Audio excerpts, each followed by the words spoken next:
Good morning. On the behalf of the President Massimo Vincenzini, President of the Academy,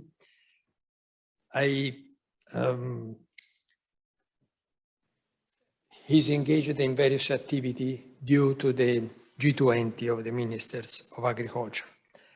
And I extend to all of you the greetings of the Academy of the Georgophili, which is pleased to host this international meeting of water in agriculture. Water is globally enough for our needs, but is variously distributed on the earth, and also is polluted to a great extent. So in this populated world, we need to carefully irrigate and save as much as we can the good water for our cultivation. This is stated quite clearly on the title of this event, Water in Agriculture, a better use for a better world. That's exactly the meaning of what we have to do. Thanks are due to following institutions: ANBI, National Association of Consortia for Landscape Management and Protection and Irrigation, in the person of Francesco Vincenzi, President, Massimo Gargano, General Manager, and also to CER, Consortium for Land Reclamation, in the person of Paolo Mannini, General Manager, and Nicola Dal Monte, President. Also, thanks are due to the National Research Council, the CNR-EB, Institute of Bioeconomy, directed by Giorgio Matteucci. Finally, special thanks to Federica Rossi, Chair of the meeting, to whom I pass the floor, wishing you all a fruitful morning of work on the resource water, absolutely essential for agriculture and so as for our life on the planet. Okay. Prego. Thank you, Vice President. Okay. Thank you because, you know, Professor Alpi is the Vice President of Accademia dei Georgophili. Sorry, take out the mask. Is a very well-renewed plant physiologist. So he knows very well how much water is fundamental for plant life, survival, and reproduction. If we should find a motto, this would certainly be water is life and water is food. In fact, we know there is a nexus that is inscindable between crop productivity, yield, and water availability. And in front of us, we have such a big challenge. So the need of a step change of our agricultural management to sustainability and smartness, coping with the threats posed by climate change. This is why we wanted to do this meeting, preparing G20 of Ministers. We are ambitious and proud to host, despite of the duration that is short, a global vision. So we will hear from countries belonging to 5 continents. Thank you to outstanding scientists that are present here or remotely connected. Some modification of the program. Sottosecretario Battistoni cannot be here due to political engagement. And in the second session that will be dedicated to international communication, we will have first Professor Power from Australia because of the time difference. So we try to conciliate people and think that our colleague from Brazil is 5 in the morning now, so it's very kind to be here. And also Onorevole De Castro, he will step in some time because he's busy at the Strasbourg plenary session of European Parliament. So please, okay, if for people that is remotely connected, if you have some question to the speaker, please put them on the Q&A box, so in the chat. So we will try to answer at the end of the meeting or also after the presentation if we have time, but we are not sure. Okay, but now I think it's time to start. So we want to understand how climate change is adding a pressure on water resources. So the floor goes to Marina Baldi. Marina, please, you can accommodate there. Marina, she's a researcher at the Institute of Bioeconomy of CNR. And Marina is also directly the WMO Regional Training Center that provides education on agrometeorology and sustainable agriculture to many different countries. So thank you, Marina, for your presentation. Thank you. Thank you, Federica. I will start with an overview of climate change as a pressure, an added pressure factor on water resources. We all know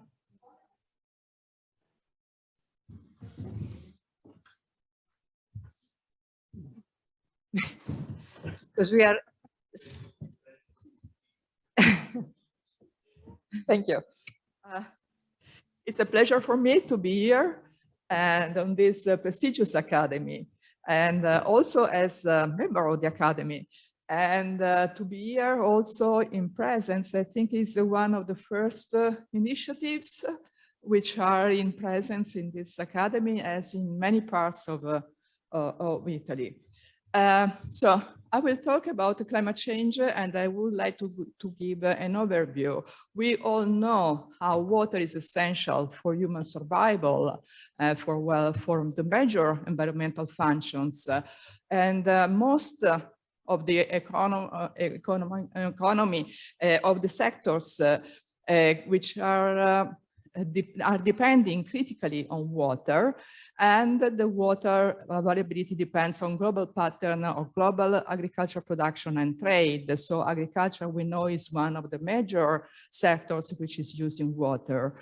So it's the nexus between water and agriculture is very important.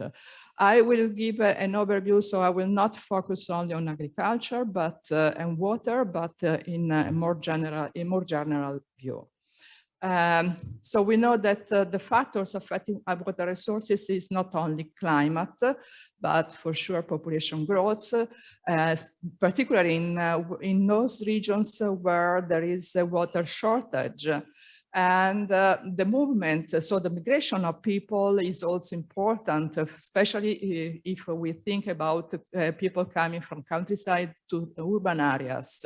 And there is a larger demand for greater food security and higher level standards, which means also need of more water and more water of good quality, of course.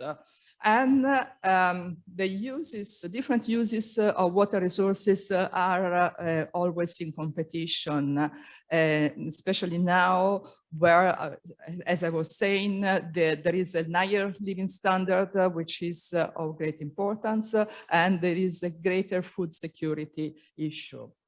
And of course, there are some other impacts which are coming from pollution from factories, from farmlands, from cities. Air pollution is one of the big factors, but also the pollution in the water itself. We know that the Earth is the water planet, is the blue planet. And so why we are so aware that there is such a shortage of water and the shortage of good quality water?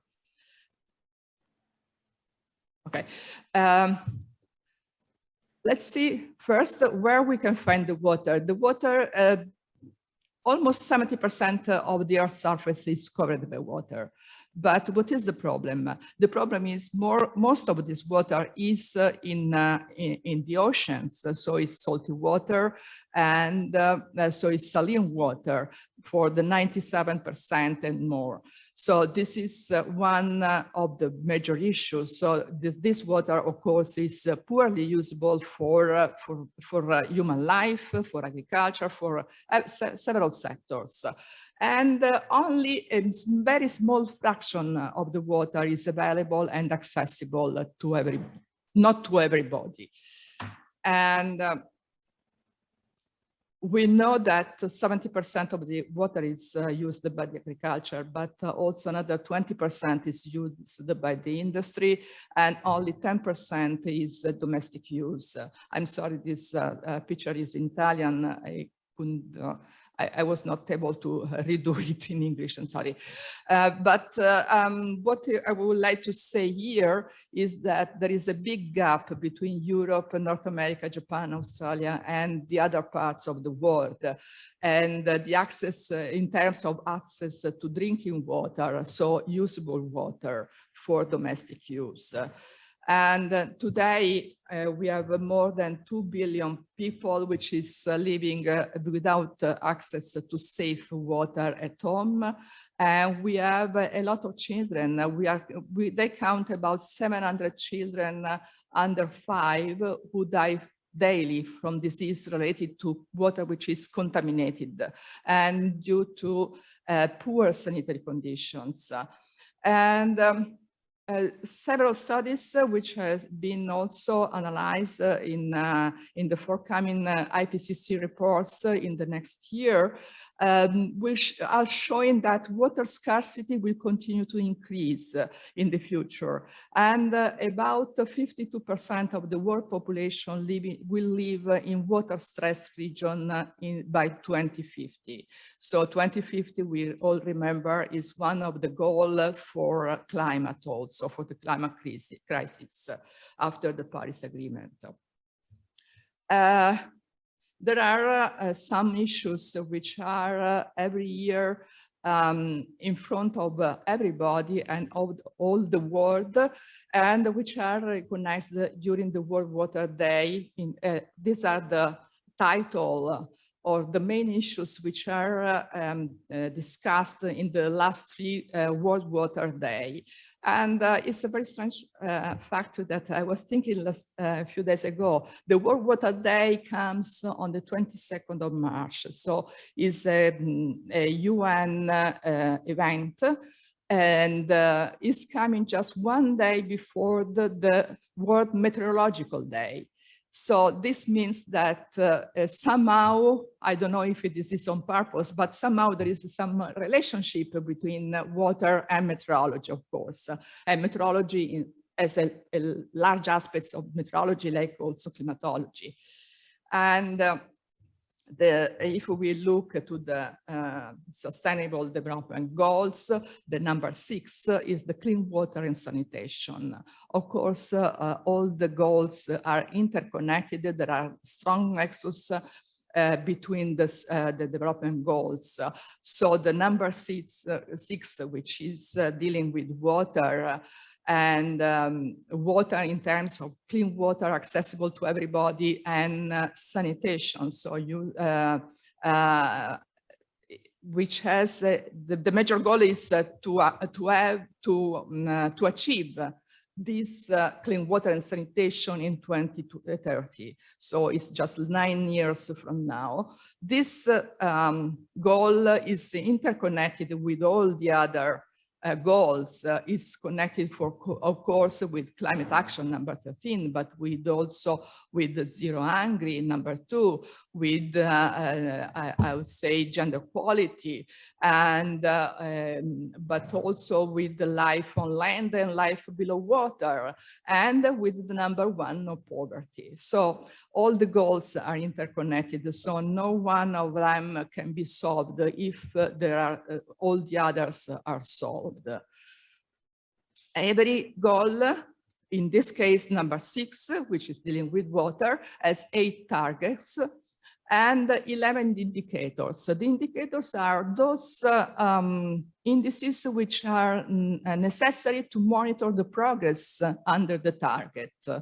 And for the water, there are 8 targets.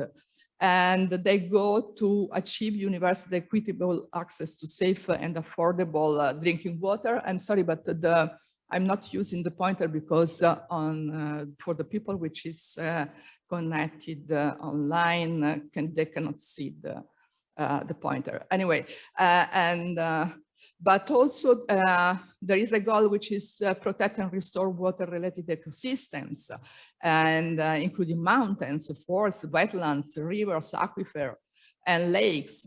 And also the last one in this slide is support and strengthen the participation of local communities in improving water and sanitation management. So there are a lot of issues which are covered by these targets.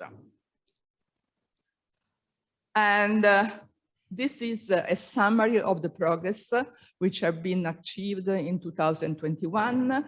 There is a report which is published every year, and which is telling us at which point we are in the progress to achieve the eight targets using the 11 indicators.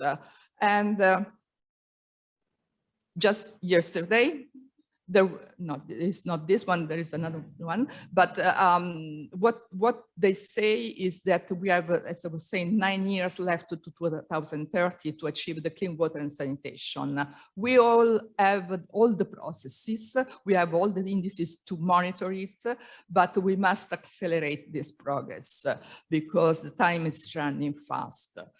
And just yesterday, there was the launch of the progress report by UN, and this was about the transboundary water cooperation.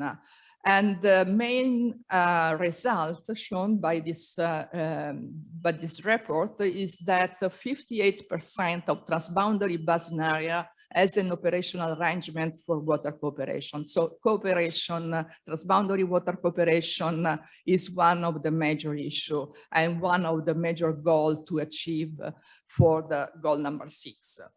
And what means transboundary water cooperation is an arrangement. When we talk about arrangement for water cooperation, we talk about a treaty or convention or agreement between countries, formal arrangement between riparian countries that provides a framework for cooperation on the transboundary water management. So the management and the government of the water is one of the main targets.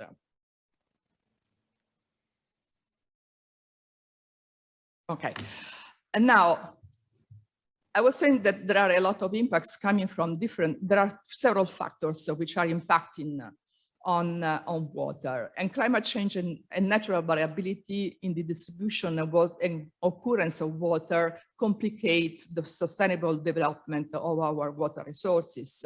The impact of climate change and is both on water availability and on the water quality. And this, of course, in cascade will affect the different sectors, which are going from to energy production, to infrastructure, but also to human health, agriculture, ecosystems.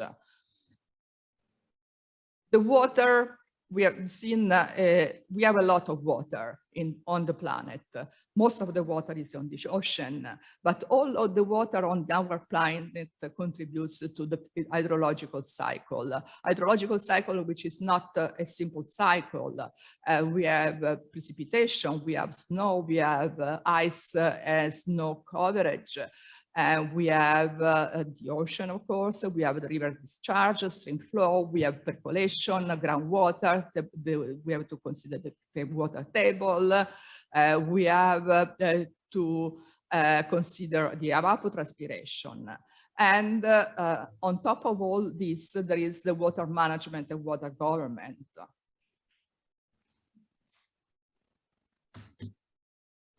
This is another UN report published last year, which is focusing just on the climate change and the hydrological cycle. So we have seen that precipitation is one of the major sources of water, of fresh water. And there is the key element, it's a key element of the climate change, which is impacting on the hydrological cycle and continues to redistribute the water in somehow from the ocean to the atmosphere, and then back to the Earth's surface, to the rivers and lakes. So it's important to understand what are all the connections and what are the impacts between climate change and the hydrological cycle. And from one of the major results, which is shown in this report, is the baseline water stress, which is a measure of the ratio of the total water withdrawals to available renewable water supplies. And as you can see, we have a lot of yellow, but we have also a lot of red. So there is a lot of water stress, which is already affecting every continent. And the water scarcity, the physical water scarcity, is somehow related to the seasonal cycle, more than being a chronic phenomenon, I would say. And the climate change is causing shifts in the seasonal water availability because of the seasonal shifts. So the shift of the season is important in this point. Okay, no.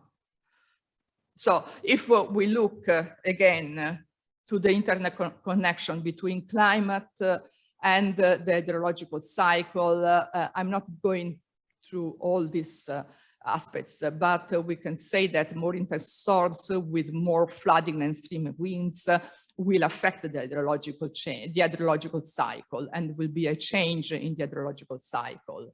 There is more rain and less snow in a lot of regions.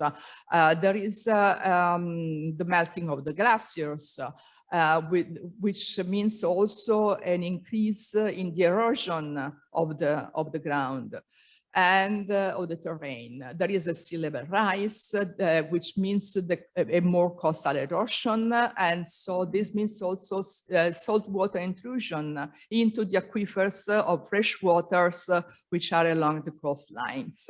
And there is an earlier spring runoff due to an earlier snow melting in the high mountains and on the glaciers. And there is another point, which is the temperature of the water. So water in streams and in lakes becomes warmer. And this affects, of course, all the ecosystem and the biosystems of these areas. So what we know about the climate change? I would say to start with the global state of global climate in 2020, which is a report which is published every year by WMO, the World Meteorological Organization. And these are the highlights of this report. And there is a great loss of the Antarctic, Arctic sea ice on the continent of the Antarctica and on the seawater in the Arctic. There is an increase in the intensity and frequency of hurricanes, extreme heat waves, severe droughts and wildfires, but also an increase in extreme events like floods and extreme rainfall. The sea level rise is continuing to rise. The global mean temperature is still increasing, and there is an increase of all the major greenhouse gases.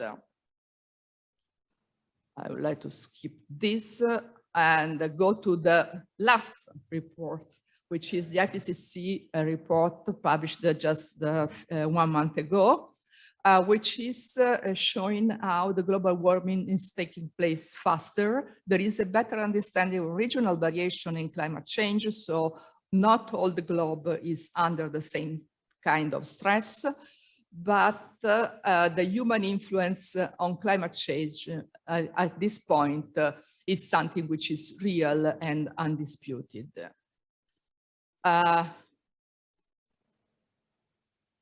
These are the major points which are discussed in this report. There is the highest increase in 2 million years of CO2 concentration, the fastest rates of sea level rise, the lowest level of Arctic sea ice area, and the retreat of glaciers. And a very large increase in the mean temperature. Considering the precipitation, there are a lot of differences between one region and the other. So there is the simulated change for different increase in temperature from 1.5 degree increase up to 4 degrees. And as you can see, there are a lot of big differences. There are some areas where precipitation seems to be to rise, but in most of part of the world, the precipitation will be lower, which means less water for us. And the continued global warming is projected to further intensify the global water cycle, so including the variability in the water cycle and a big or large differences and larger increase in the global monsoon precipitation and an increase in the severity excuse me, of wet and dry events. And all this was already reported a few years ago in the global warming of 1.5 degrees, which is our goal after the Paris Agreement. And 1.5 or up to 2 degrees is already something which is very important, and the impact will be very, very large.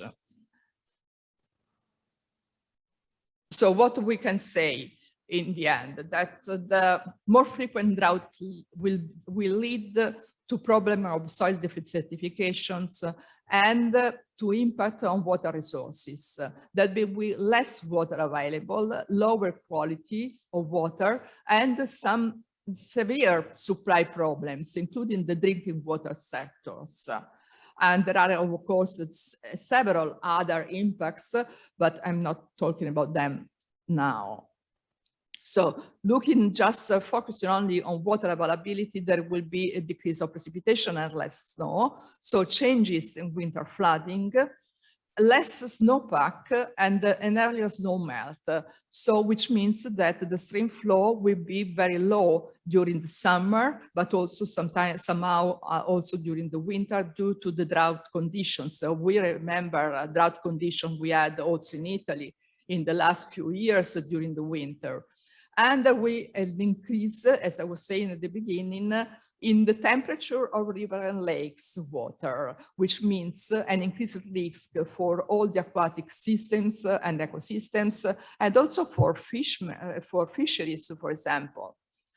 And what is the way forward at this point? There is a need, a big need of increased knowledge of the climate change impacts on smaller scales, geographical and temporal scales.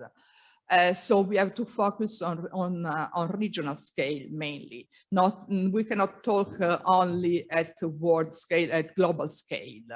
There is a big need of greater cooperation between the water and the climate communities, and there is a need of better water resources management, infrastructure, and ecosystems. We are in a developed country, but we know that and we have some of these problems, but we can think that in a lot of other countries, this can be one of the major issues to be assessed. And there is a problem of governance, of finance and technological innovation. I was saying at the beginning, the process is already going on, but we have to accelerate. And so going back to the last report, which was presented yesterday, the progress will be through 5 accelerators: capacity development, innovation, financing, governance, data, and information. So it's a problem of the relation. These are the 5 accelerators if we think about the nexus between climate and water. But these are the same accelerator if we think about, in general, of the Sustainable Development Goal number 6 on water and on water. So the key message at this point is combining climate change, adaptation, and mitigation through water is a win-win-win proposal. So what we need to do is adapting by changing. Thank you.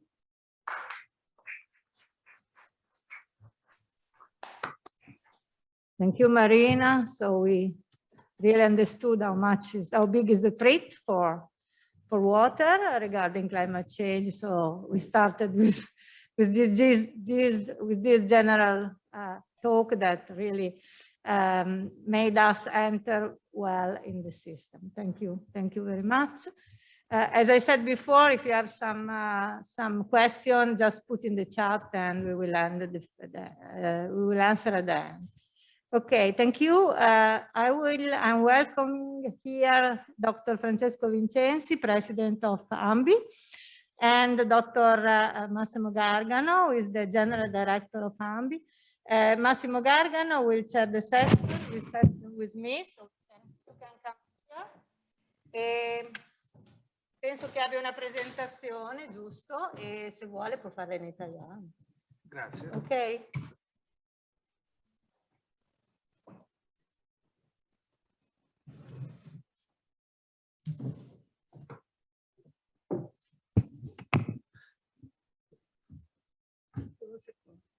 I apologize with our English people.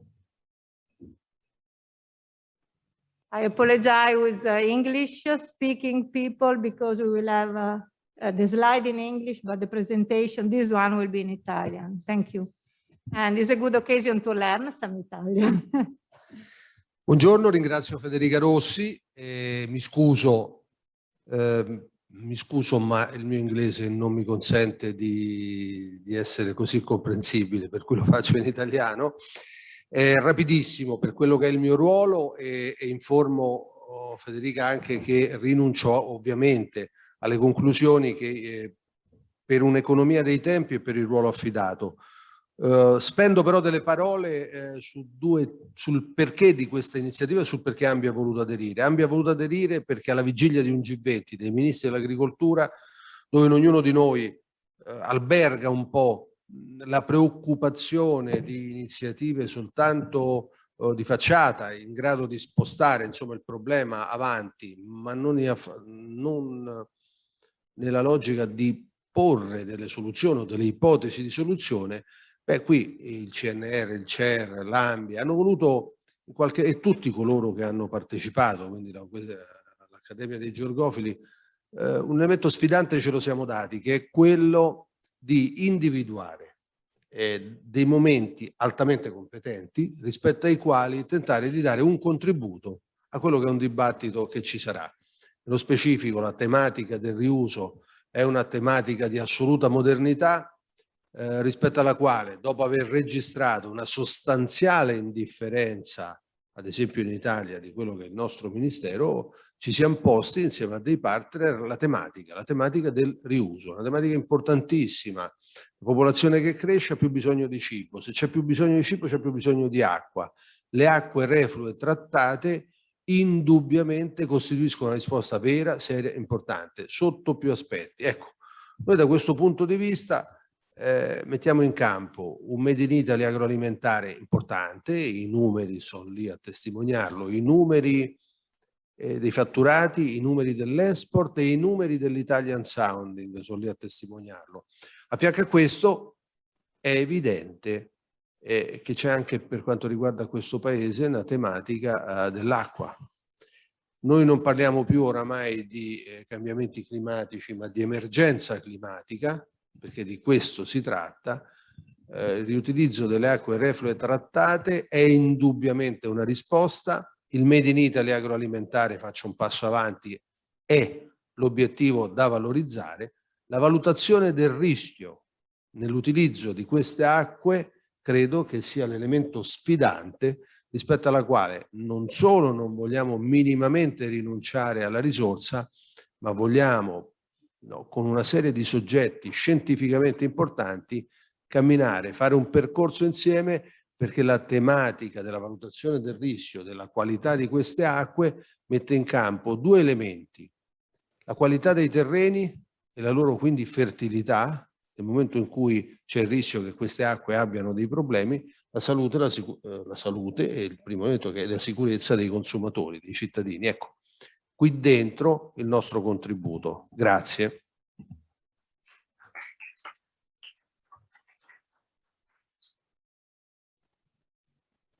Prego.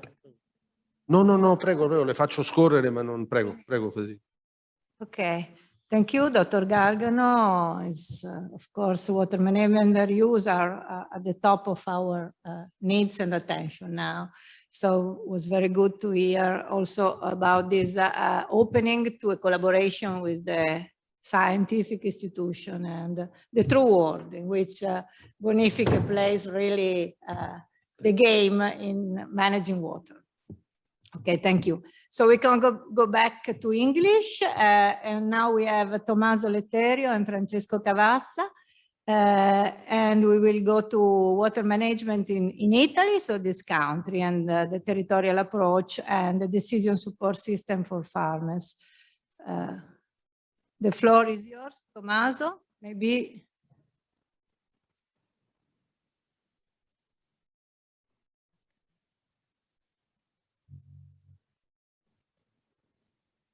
Good morning. First of all, it's a pleasure to be here. Really thanks to the Accademia dei Georgofili, really thanks to the CNR with Federica Rossi, and thanks to National Association of Irrigation with the General Director Massimo Gaima and the President of Vincenzi. And of course, thanks to CER General Director Dr. Mannini and the President Nicola Dal Monte. The title of my speech is Innovation to Water Management in Italy, a Territorial Approach and Decision Support System for Farmers. I'm going to show some result of the activity of the research of the research unit of the CER, and I'm here with my colleagues, Dr. Cavazza, as a spokesman of the research unit, and you can see here all the names of the people involved.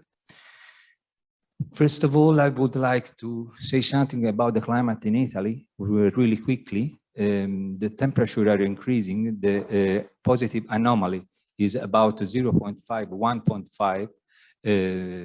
And this is what happened in 2020. And that represents what have been in the last 20 years. About the rainfall, the trend is not so clear, but like Dr. Sabaldi said, there is a seasonality with the positive anomaly during the winter and lower anomaly during the summer. There is some kind of special trend, like we can see here in the middle. There is a positive anomaly in the mountain and lower availability of water in plain and in the south areas. So it means that we need irrigation to have a good production, a good quality. We need irrigation as mitigation and adaptation strategies for the climate change.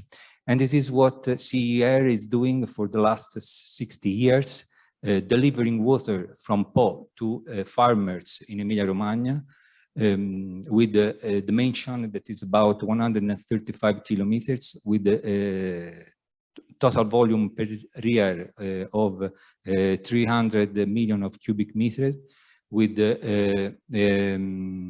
power installed of about 30,000 kilowatt.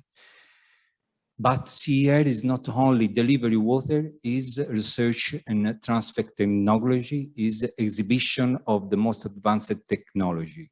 With Aqua Campus, we have an experimental site of 15 hectares, and we have an exhibition site where all new technology are available for farmers, for policymakers, in order to look at it. All the activity that CER have done in the last 60 years of research was mainly focused in transfer of technology and techniques to the farmers, make new technologies available for farmers in easy way. And at the top of this, there is, of course, the National Irrigation Scheduling Service, the IRIFRAME of National Association of Irrigation. The Irrigation Scheduling Service, IRIFRAME, supply information to the farmers on the water needs, on when irrigate and how much irrigate, a daily step.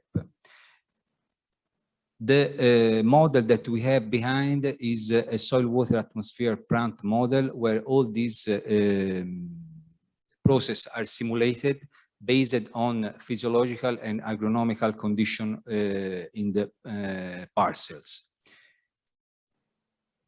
The EF service distribution is applied in 69 water boards in 16 regions with 15,000 farms and 32,000 of plots. What we have done in the last years was carry out some research activity in order to give new technology available for farmers in order to make IRIFRAME always more suitable and more able to identify the local condition of crop and soil. One of the activities that we had done was the integration of IF with IoT world, with sensor. The sensors are always more available, more efficient, more suitable for farmers, and that can give important feedback to the model in order to identify the local condition. Here, there is a little list of the sensors that we integrate in the model: soil moisture sensor, local meteo, groundwater table station, fruit growth sensor, and water meter. About the soil moisture sensor, there are a lot of different kinds of sensor, and the objective of the activity was develop an algorithm that allow an integration in the depth, depending on the rooted zone and in the time, in order to have interaction between the time step of data acquisition and the time step of the model. This information can give us an important feedback to the system in order to evaluate some complex process, like, for example, the rainfall during the summer that produce a redistribution in the soil, and the measurement of the moisture can give the feedback in order to understand the real condition in the soil. Other things that we developed was the integration with growth fruit sensor. There are a lot of methods to measure the fruit growth rate, for example, with continuous measurement or with, for example, image analysis. This can give an information on growth rate of the fruits, and in the model can give an information compared with the objective diameter, with the objective production, and can give feedback to the farmers in order to increase or decrease the volume of irrigation water in order to obtain certain results. One other important thing is measuring the water applied in the field. Right now, there are a lot of sensors like pressure transducer or like rainfall measure bucket that can give an information on the amount of water that the farmers are applying in the field. That can give automatically an information on how much water is applied, and can improve the quality of the service that we are applying in order to giving an exact condition that is happening in the field. One other thing, the last born is fertigation system. because right now with the micro irrigation system is always more frequent the application of nutrient, and we integrate in the model a fertigation system starting from some input, for example, chemical analysis. The model calculate the nutrient balance in the rooted zone and identify the right moment and amount that they have to apply with fertigation in order to improve the quality and avoid, let me say, lack of this nutrient. One other things that we developed in the last few years was the integration with the remote sensing system. There are a lot of remote sensing monitoring system like satellite, like drone. This kind of information can supply information on biomass, on physiological condition of a crop. And this information can be integrated in the model in order to evaluate the real condition in the field and modifying the soil water balance, modifying the evapotranspiration, the effective evapotranspiration. But this spatial information can be used as well to understand the spatial variability of the biomass of the crop in our field. And this kind of information can be automatically integrated in IF irrigation scheduling service in order to provide a variable rate irrigation map, like we can see here in the middle. So it means variable amount of water that we have to apply in order to satisfy the crop water need in that specific location. But what we have done more was move this variable rate irrigation map directly to the machine. Like we can see here in this case with the horse reel with the fixed bar, the variable rate irrigation map was moved directly into machine, and the farmer is available with this advanced technology in easy and simple way. And the same we have done for micro irrigation, where always in the same case, the IRIFRAME service integrate with the sensor and give the irrigation advice directly to the fertigation unit. So the farmer have only to check the results of this process. And if they do not have to change nothing, they can leave that one and it will irrigate automatically. So it produces a reduction of human resources and increase of the efficiency of water use at farm level. Other important things that we have done in the last year, due to the condition of climate change that we are dealing right now, is the increased distribution of shade net or let me say anti-hail net. Because we know quite well the effect of strong radiation on the production that can affect the productivity due to the crop water requirement that is increasing due to this high radiation. And we have seen that with the shade net it's possible to have a decrease of irrigation water requirement of about 40%. What I described right now is mainly new technology, new advanced technology, but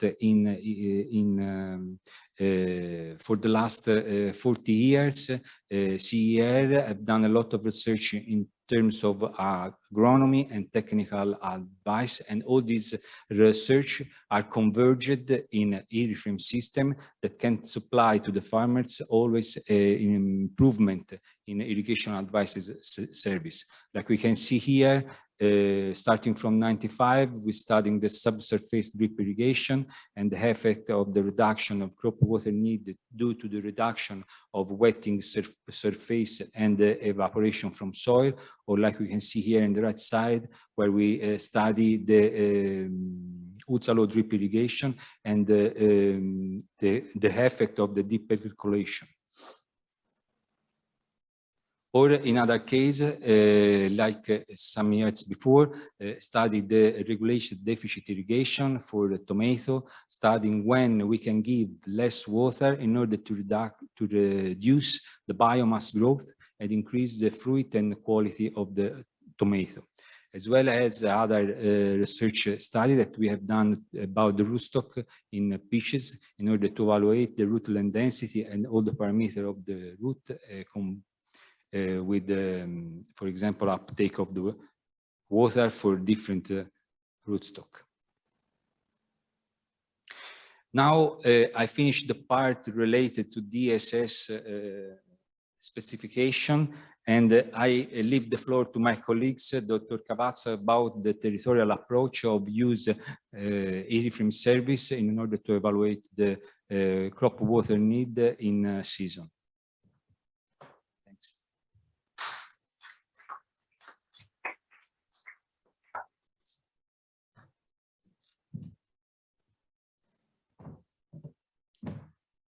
Good morning, everyone. I want to renew the thanks to all the personality and people attending here and organizing this morning. I will be very short, and for the sake of synthesis, I will focus more on the territorial approach and the territorial potentialities of our research for such institution as ours, as reclamation and irrigation boards. With these slides, I want to highlight how we developed the IRRI-frame for farmers, yes, but the same software and the same algorithm had, with the years, we discovered the extreme value it had for the territory. The application, accordingly, the application of the IRRI-frame platform at the territorial level with several inputs such as land use, real land use, irrigation districts and irrigation sources, meteorological data and soil analysis helped us to create a daily map, monitor of the crops, water or irrigation demand.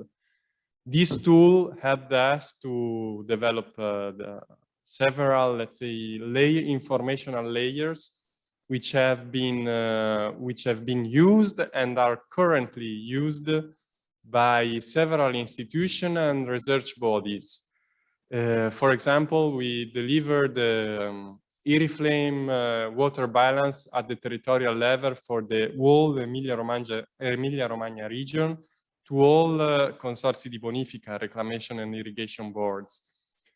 Such information is currently of extreme use because it can help to plan the area, plan new investment for the territory, such as water reservoirs, or such as new canal or new irrigation delivery systems, but can also and is currently helping other institutions such as river basin authorities for the management of drought condition. Accordingly, if we can monitor which crop is more suffering or which area is more suffering due to the current drought, such as the one which has afflicted us this summer, we can better address problems and we can better address and lower the impact of climate change in the territory as well. This platform, this example is of extreme clarification to highlight how this research of our research, which boils down to the decision support, can help not only to produce better, to produce which in a more eco-friendly, environmental friendly way by meaning of water saving, but can also allow us to provide a system for adaptation to climate change, both at the farm level and at the reclamation and irrigation board level. Further, always speaking of climate change and water saving, we developed some initiatives to apply the IRRI-frame irrigation balance model, water balance model in irrigation districts. With this example, I want to highlight a short simulation we ran for the last 5 years in 3 irrigation districts, where we ran a simulation of irriframe water balance and compared with actual water consumption by farmers, and we highlighted the potentialities of water saving. With irriframe, we are able to save water, not only in the field, but at the level of consortii di bonifica, of reclamation and irrigation boards. Water savings potential, as you can see, are very high. We are subjected to some constraints. Not all the potential can be exploited, of course, because of some technical characteristics of the irrigation network, but we can do much. We can do a lot to save water and to favor adaptation to climate change. The same can be said at the territorial level in the Emilia-Romagna region. In these slides, I provided another result from our simulation, where we consider both the list of farmers, the list of plots enrolled in the irriframe service, registered to the service, and we can see that, of course, some crops are more widespread, and considering the potential of irriframe to save water for that crop, we are able to highlight and provide information of how much water, this slide is referred to the 2020 irrigating season, of how much water can be saved thanks only to the application of irriframe to the farmers which use such information in 2020. In here, we can say in the yellow dots, where we have millions of metric cubics of water saved, which are around for these 5 crops, which are an example. Only these 5 crops allowed us to save water, thanks to irriframe, of around 8 million metric cubics per year. This is very significant, and it is just an example to highlight how much effort, how much research has contributed to this water saving, and how much can we do more to save water again. And this was my last example. Thanks again to everyone. I leave the floor to the next speaker.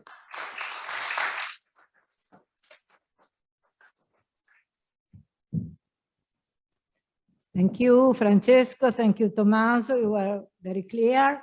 And I think that you show well how the season support system are fundamental for supporting the farmers and drive them in their daily management of the crops. And also the huge potentiality of the system that you have developed, the irriframe for potential water saving that is really strategic for our national management or regional management. Okay, now, we understood well that water is global and not a local problem, but can also be a local problem in some countries that are more treated from climate change. And so these countries are the Mediterranean one. The geographic location is quite emblematic for that. So we can give the floor to Adriano Battilani, who is from Ambi and is also the General Secretary of Irrigants of Europe. And he will talk us about water and drought management in the Mediterranean. Okay, Adriano is remotely connected, but I think he's with us. Okay, buongiorno. Good morning to everybody. Can you listen to me? Yes, we can see and hear you. Okay, I will try to share my screen.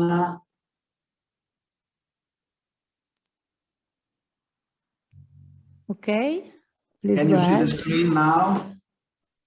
Yes, perfectly. Thank you. Okay, now is in presentation mode. So the topics that we discussed today is water and drought management in the Mediterranean. And I will start on this first slide on the title to comment that now the drought management, the water management cannot be limited to the Mediterranean. The Mediterranean area is tied with the European area with the decision that we are taking in Europe. So whatever kind of management must be coordinated in a broader area than the simple Mediterranean one. A few words about Irrigation Drought. Irrigation Drought is an association of agricultural water boards responsible of the collective management of the water in an area that is perfectly overlapping with the area that is normally in high demand of irrigation in Europe. So yes, mostly in the south, we are expanding also east to the center, and we are at the moment covering more or less 75% of the irrigated land in Europe. We are talking about 7.7 million of hectares out of 10.2. So our job is, our competencies are quite representative of the situation of irrigation in the European Union. First survey, let's say, to have a fast look of what happened in the last 5 years around Europe. Everything has changed. You can see that we are considering not only drought, but also flood and heat wave that are the three components of the water crisis we are facing every year in the different countries. Most of the countries that were traditionally affected by drought had to experience more extreme events, and more extreme events also what concern flash floods, rain, intensive rain, monsonic rain, or long, very long period of extreme drought. But the area that was considered safe from, for instance, drought, like I would mention Scandinavia, is now suffering for drought in the last 3 years out of 5, and heat wave. So there is different area like UK that were again considered a rain country that now are hit by frequent and recurrent drought apart of floods. All the Central and East Europe is suffering, but the coastal area of the Netherlands and the Belgium are really in a difficult situation. There is different reaction. In UK, they are now promoting and proposing a new strategy for drought and flood. In Scandinavia, they are organizing first reaction. They are really a bit confused. They are trying to find a solution as it is in the Central and East Europe. In the South, for instance, the solution or the reaction are different. In Portugal, we are unfortunately watching a continuous reduction of the irrigated area that are now less than 500,000 of hectares, while in Spain, there is a real water conflict ongoing in between industries, in between agriculture and urban area, in between institutions. So there is a serious problem. France has started what they call la Varangue de l'eau, which means a real administrative and let's say governance revolution of the water in view of full sustainability in 2070. But the action must be taken faster, as fast as possible, and probably even faster than foreseen by the Green New Deal of Europe. In all the Central and East Mediterranean, including Italy, we are still living on emergency management, which is probably not the best solution. What happens is that there is a strong social pressure on the management, mainly of drought. This is Spain in 2018. They were suffering for a long drought, and this ended with a lot of farmers' protests in the capital and in all the cities. This is Germany. Germany, that was considered safe, the land of the big rivers, had 3 years of severe, really severe drought out of 5 since 2018. They lost a lot of production, but what they lost primarily is the confidence in our systems. The Ministry of Environment is now quite confused, in some cases denying the need of irrigation, in some cases trying to manage the derogation to the law they have put to limit the use of water for agriculture. But it is clear that their agriculture cannot survive if they not start having a more, let's say, liberal attitude toward irrigation management and the water governance in agriculture. This is a bad memory of 2017, in which our Po River, the largest river in the peninsula, was nearly dry, and we had to account 2 billion euro of losses to farmers. So the situation is really serious. It's really impacting on the everyday life of our farmers, but it's not only drought. Floods and landslide are diffuses, unforeseeable and frequent events in Italy, causing heavier victims and severe damages. This is just a quote from a report that is in the hand of the Commission, but is also in the hand of our government. We are talking about thousands of people that has been affected, hundreds of thousands of people that has been affected, but also to the damages that these floods are causing to the infrastructure managed by the consortium of Bonifica, the water land reclaiming consortium in Italy, that have continuously to restore and to, I would say, rescue the capability and the functionality of the water network and our territory that are essentials for many purposes, not only for agriculture. And the combination of both drought and floods are causing the soil erosion. Our country, unfortunately, Italy, is the most exposed to soil erosion all over Europe.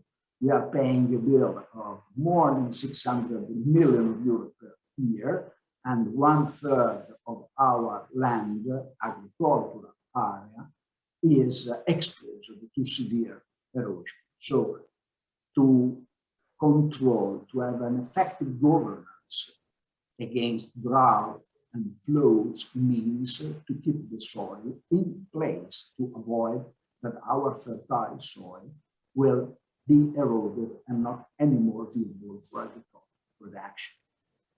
The situation is quite simple. There are water-dependent agricultural areas in Europe. The traditional one well known, the new area that are included in the red line. These new areas are also in many cases those that have most economical power in the Commission, are also those that in many cases have most of the European population. So this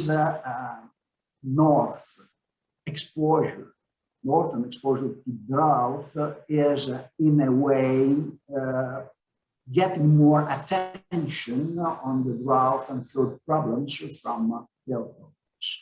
And one of the points that's always raised when we are talking about the need to have access to more water, so to work on the offer side, is go to water use. Water use, as the Director Gargano has mentioned, is crucial. It's a key point. It's a key point because it's a wise way to utilize the water, but it cannot be a panacea. We cannot consider that water use is the only solution we can accept as agricultural sector or irrigated agricultural sector to face the big problems we will have to face in the next 10 years and more to the end of the centuries. Why? Because if we consider that rainfed agriculture could be viable, this is not the case. The question is no. The answer to the question is no. We cannot consider rainfed agriculture viable. This is a simple analysis we did. We presented it to the Commission, and we did it in Spain. In the red line, there are the annual rainfall, useful rainfall in different agricultural area, and it is the minimum requirement of most of the crops. So it's clear that without irrigation, even in the northern of Spain, that is not really a very, very arid area, but is anyway a Mediterranean climate area, we cannot produce an economic satisfactory yield for the farmers, not even support the self-sufficiency of our food systems. So it's clear that rain-fed will be not anymore a viable option in the Mediterranean, and not only in the Mediterranean. Some year it will be not even a viable option in Central Europe and Eastern Europe. The climate change impact, the first impact is that irrigated agriculture should secure sufficient food production while adapting to climate change. So we cannot reduce the production at the productive level, we cannot reduce our yield, but at the same time, we have to adapt. This projection are not the very last one, they are dated more or less 5 or 6 years, but the optimist one that is saying that the increasing level of carbon dioxide will have positive effect on their production, which is not considering the parallel increase of temperature and the heat wave that will push the level of cardinal temperature for most of the hour of the day out of the physiological optimum for the plants. But if we consider the optimum and we will not increase the irrigated area, we will reduce the production of petacalories, so it means not the yield, not the economic income, it means the nutritional capability of our production. So how many people we can feed, to be clear, it will be sharply reduced in few years from now. If we consider the worst scenario, the one in which we don't pay any credits to the CO2 contribution to production, we are already reducing, and this is the real case, unfortunately, we are already reducing our capabilities to produce petacalories, to produce nutritional value for our population. So the first step to adapt is increase the irrigated area in order to keep our capability to produce food. Of course, we have to do this, reducing as much as possible the impact, not allowing unjustified and not productive use of water, so everything must be optimized. We cannot afford to waste any drop of water anymore. To do that, there are strategies that are suggested also by the Commission since 2011 to promote novel water governance, because what we need at the end is a novel water governance. And these strategies start from a simple point, data collection. Empiric management, empiric governance, business as usual are not anymore justified. Every action must be supported by clear evidences, which means clear data set, data analysis, and this will help us to define our priorities, to do an analysis of the impact, an analysis of the political impact, but at the end, to create system, knowledge, information system, agricultural knowledge, information system, able to transmit this know-how to the farmer and make it valuable for novel governments in practice. Every day, novel governance is something that must be applied every day. And also to have analytical, hierarchical models that are those that help us to have a real and well, let's say, knowledge-based support to take difficult decisions. These two components are aligned with the program of the European Commission, is one of the most ambitious program of the European Commission. It's something that is costing billions of euros and has a very tight timetable and is progressing since the last 5 years. Most of you probably remember when the political narrative was focusing on big data management. The big data management has evolved in destination Earth, so-called the destiny, and the digital twin. What means? You can see that the ambition, it's not an ambition, is a reality, a forthcoming reality, is to collect any kind of data sources and put it in a big data lake in order to be available for further and I would say infinity of further users that can produce information. This information will be used to feed a digital twin. What is a digital twin?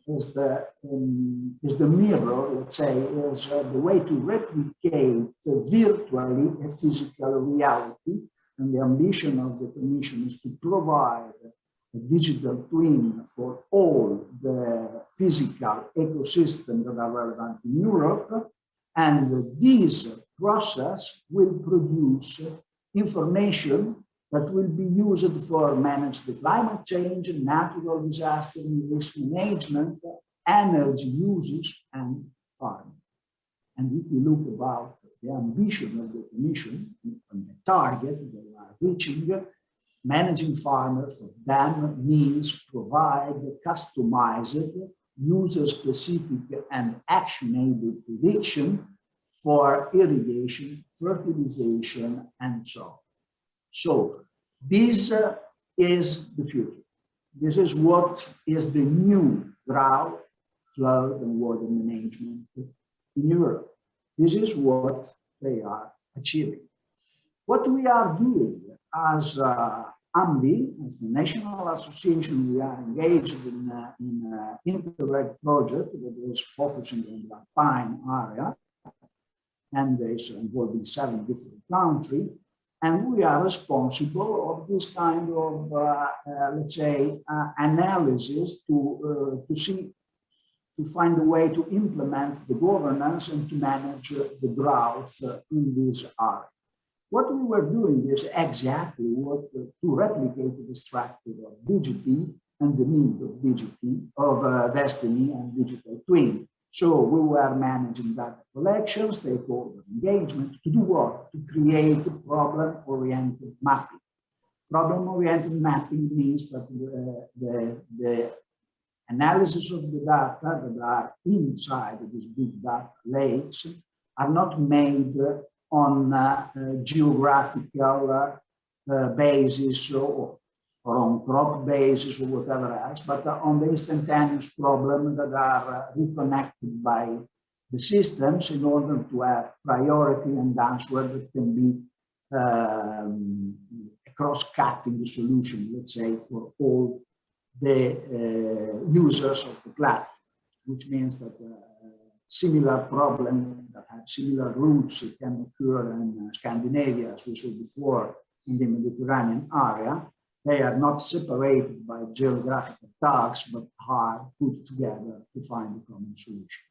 The analysis we did of the result of this survey in this particular project are quite interesting because considering 2 main drivers, so the drought severity and frequency and the impact, and the decision maker perceive the urgency and society willingness to act, so to overcome the not in my backyard syndrome, we found that according to the main driver, there is 3 big levels of reaction. The first is preparedness, where drought or floods still are not perceived or not creating so much damages. Still, we are in a stage of preparedness. When the situation becomes worse, we will, this country enter the management, let's say, attitude, and at the end we have conflict resolution. considering the same color, we were analyzing the keywords in the answer. What are the expectations, but mainly what are the possible actions to cope with the drought, and what are the main reaction of the local governments. So where the drought is still sporadic, the keywords, the local dialectic is more to set up, to evolve, to monitoring, to think about the possibility to secure future access, and what they expect to understand better, to have an in-depth knowledge, to have more information. And what they are doing is pre-normative action, preparatory action, monitoring, and trying, each sector is trying to have a good footage in order to have future secured access to water resources. But when we are start to have recurrent drought, that is something that is changing. Also the narrative, the dialect is changing. We are talking about improved monitoring, to have legal frameworks, to define use priorities, to give stimulus to agriculture. At that point, agriculture enters into the focus. And what they expect is to have policy support, to have databases, to have analytical and decision support system, to have early warning system and adaptation measures, because they are already managing emergency and they need emergency plan and support adaptation option. But unfortunately, we have also many cases in which now drought is frequent. So it occurs quite often, I would say, nearly yearly. Now, in this condition, the keywords are totally different. We have to improve drought monitoring system. We need impact assessment because we need to know how much is the impact and to incorporate these damages in our budgets, in our business plan, or in novel business models.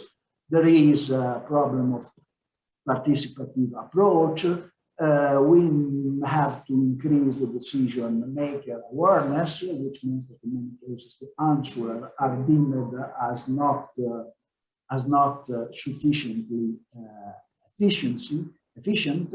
We need risk assessment, risk management, conflict resolution, risk sharing, and compensation. So now we are entering in the stage of conflict, and the action is assess intensity and duration of the impacts, have early warning, impact predictive tools, conflict resolution tools, probably preferably something that you don't have to solve going to occur, adaptation action, and long-term mitigation plans.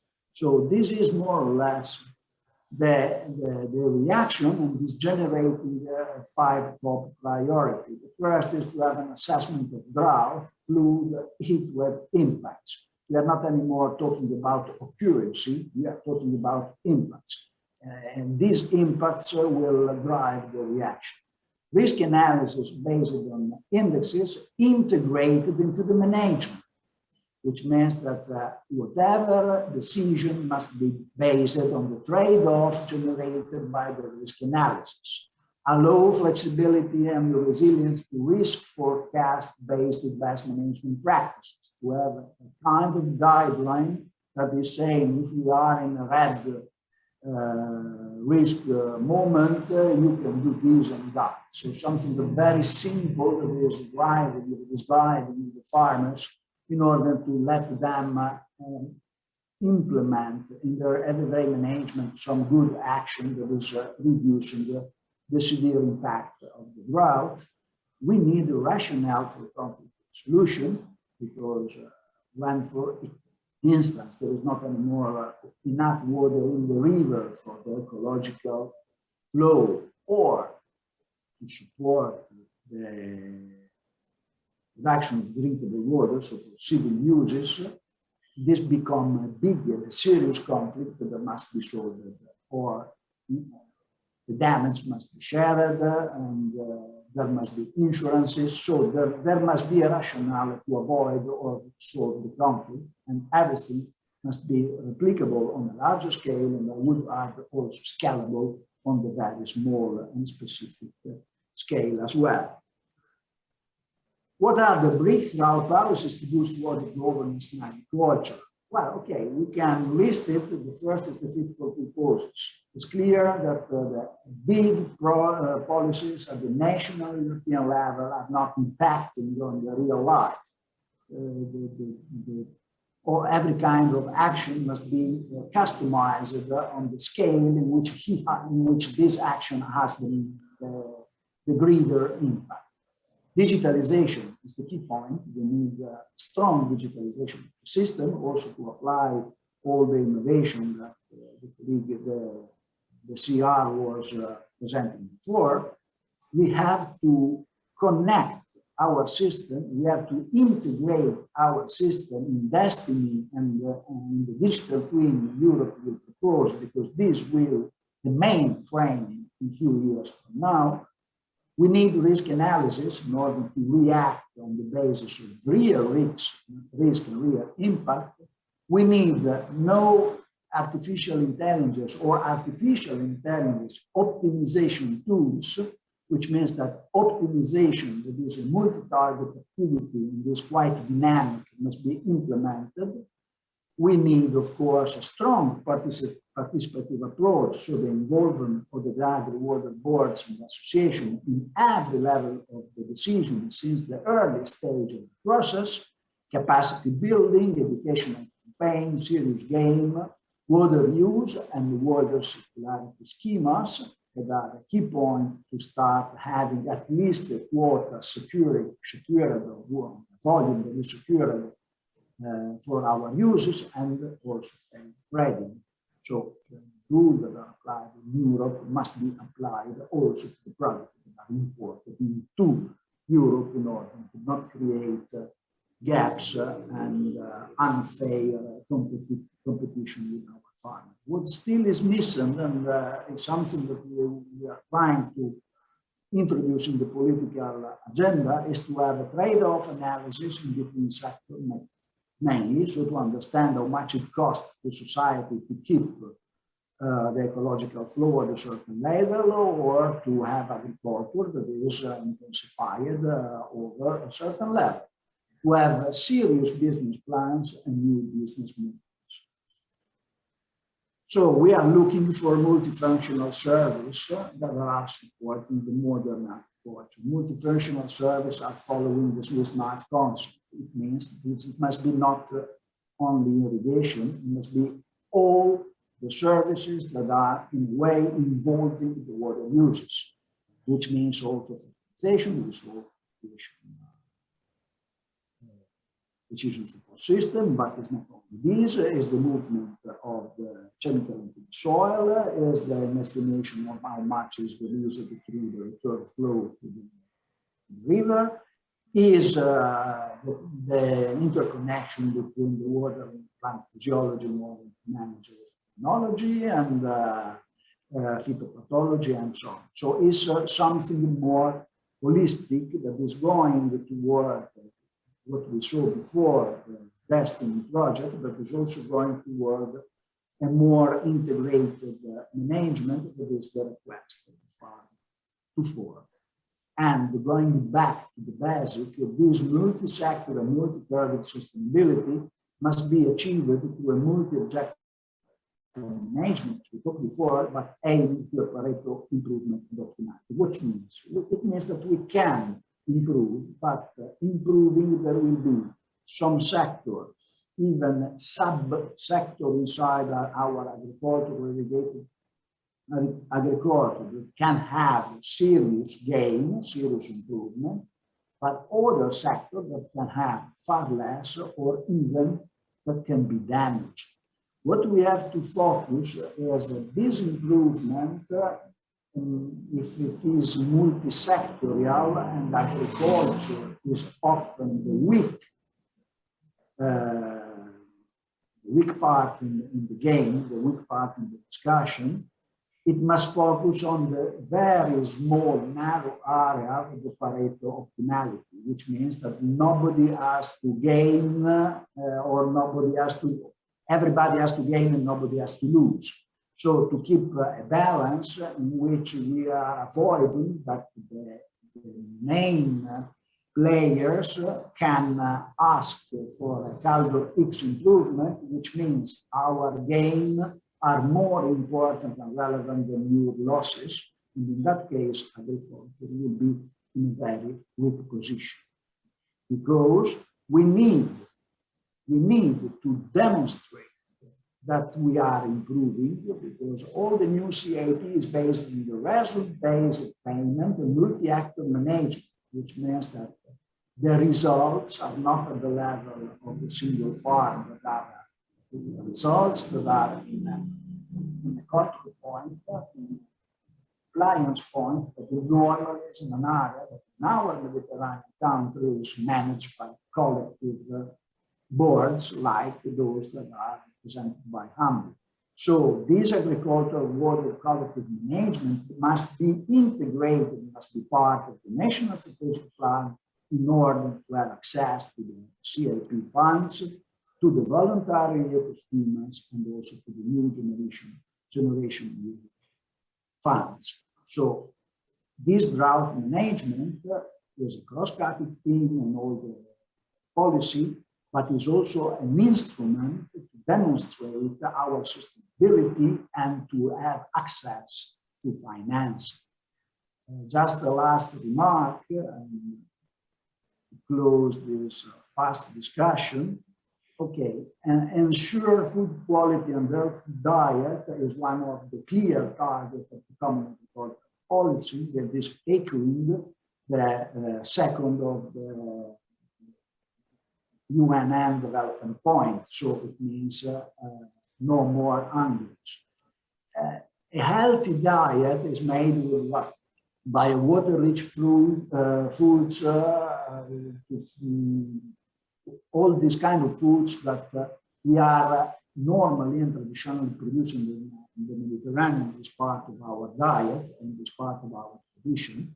But all these food absolutely need to be irrigated. So if we are not able to manage drought, if we are not able to manage the climate change to adapt to climate change, so the already ongoing climate change, what we will lose is not only our agriculture, it's not only our main people, but it's also our legacy, our tradition, and our history. Thank you.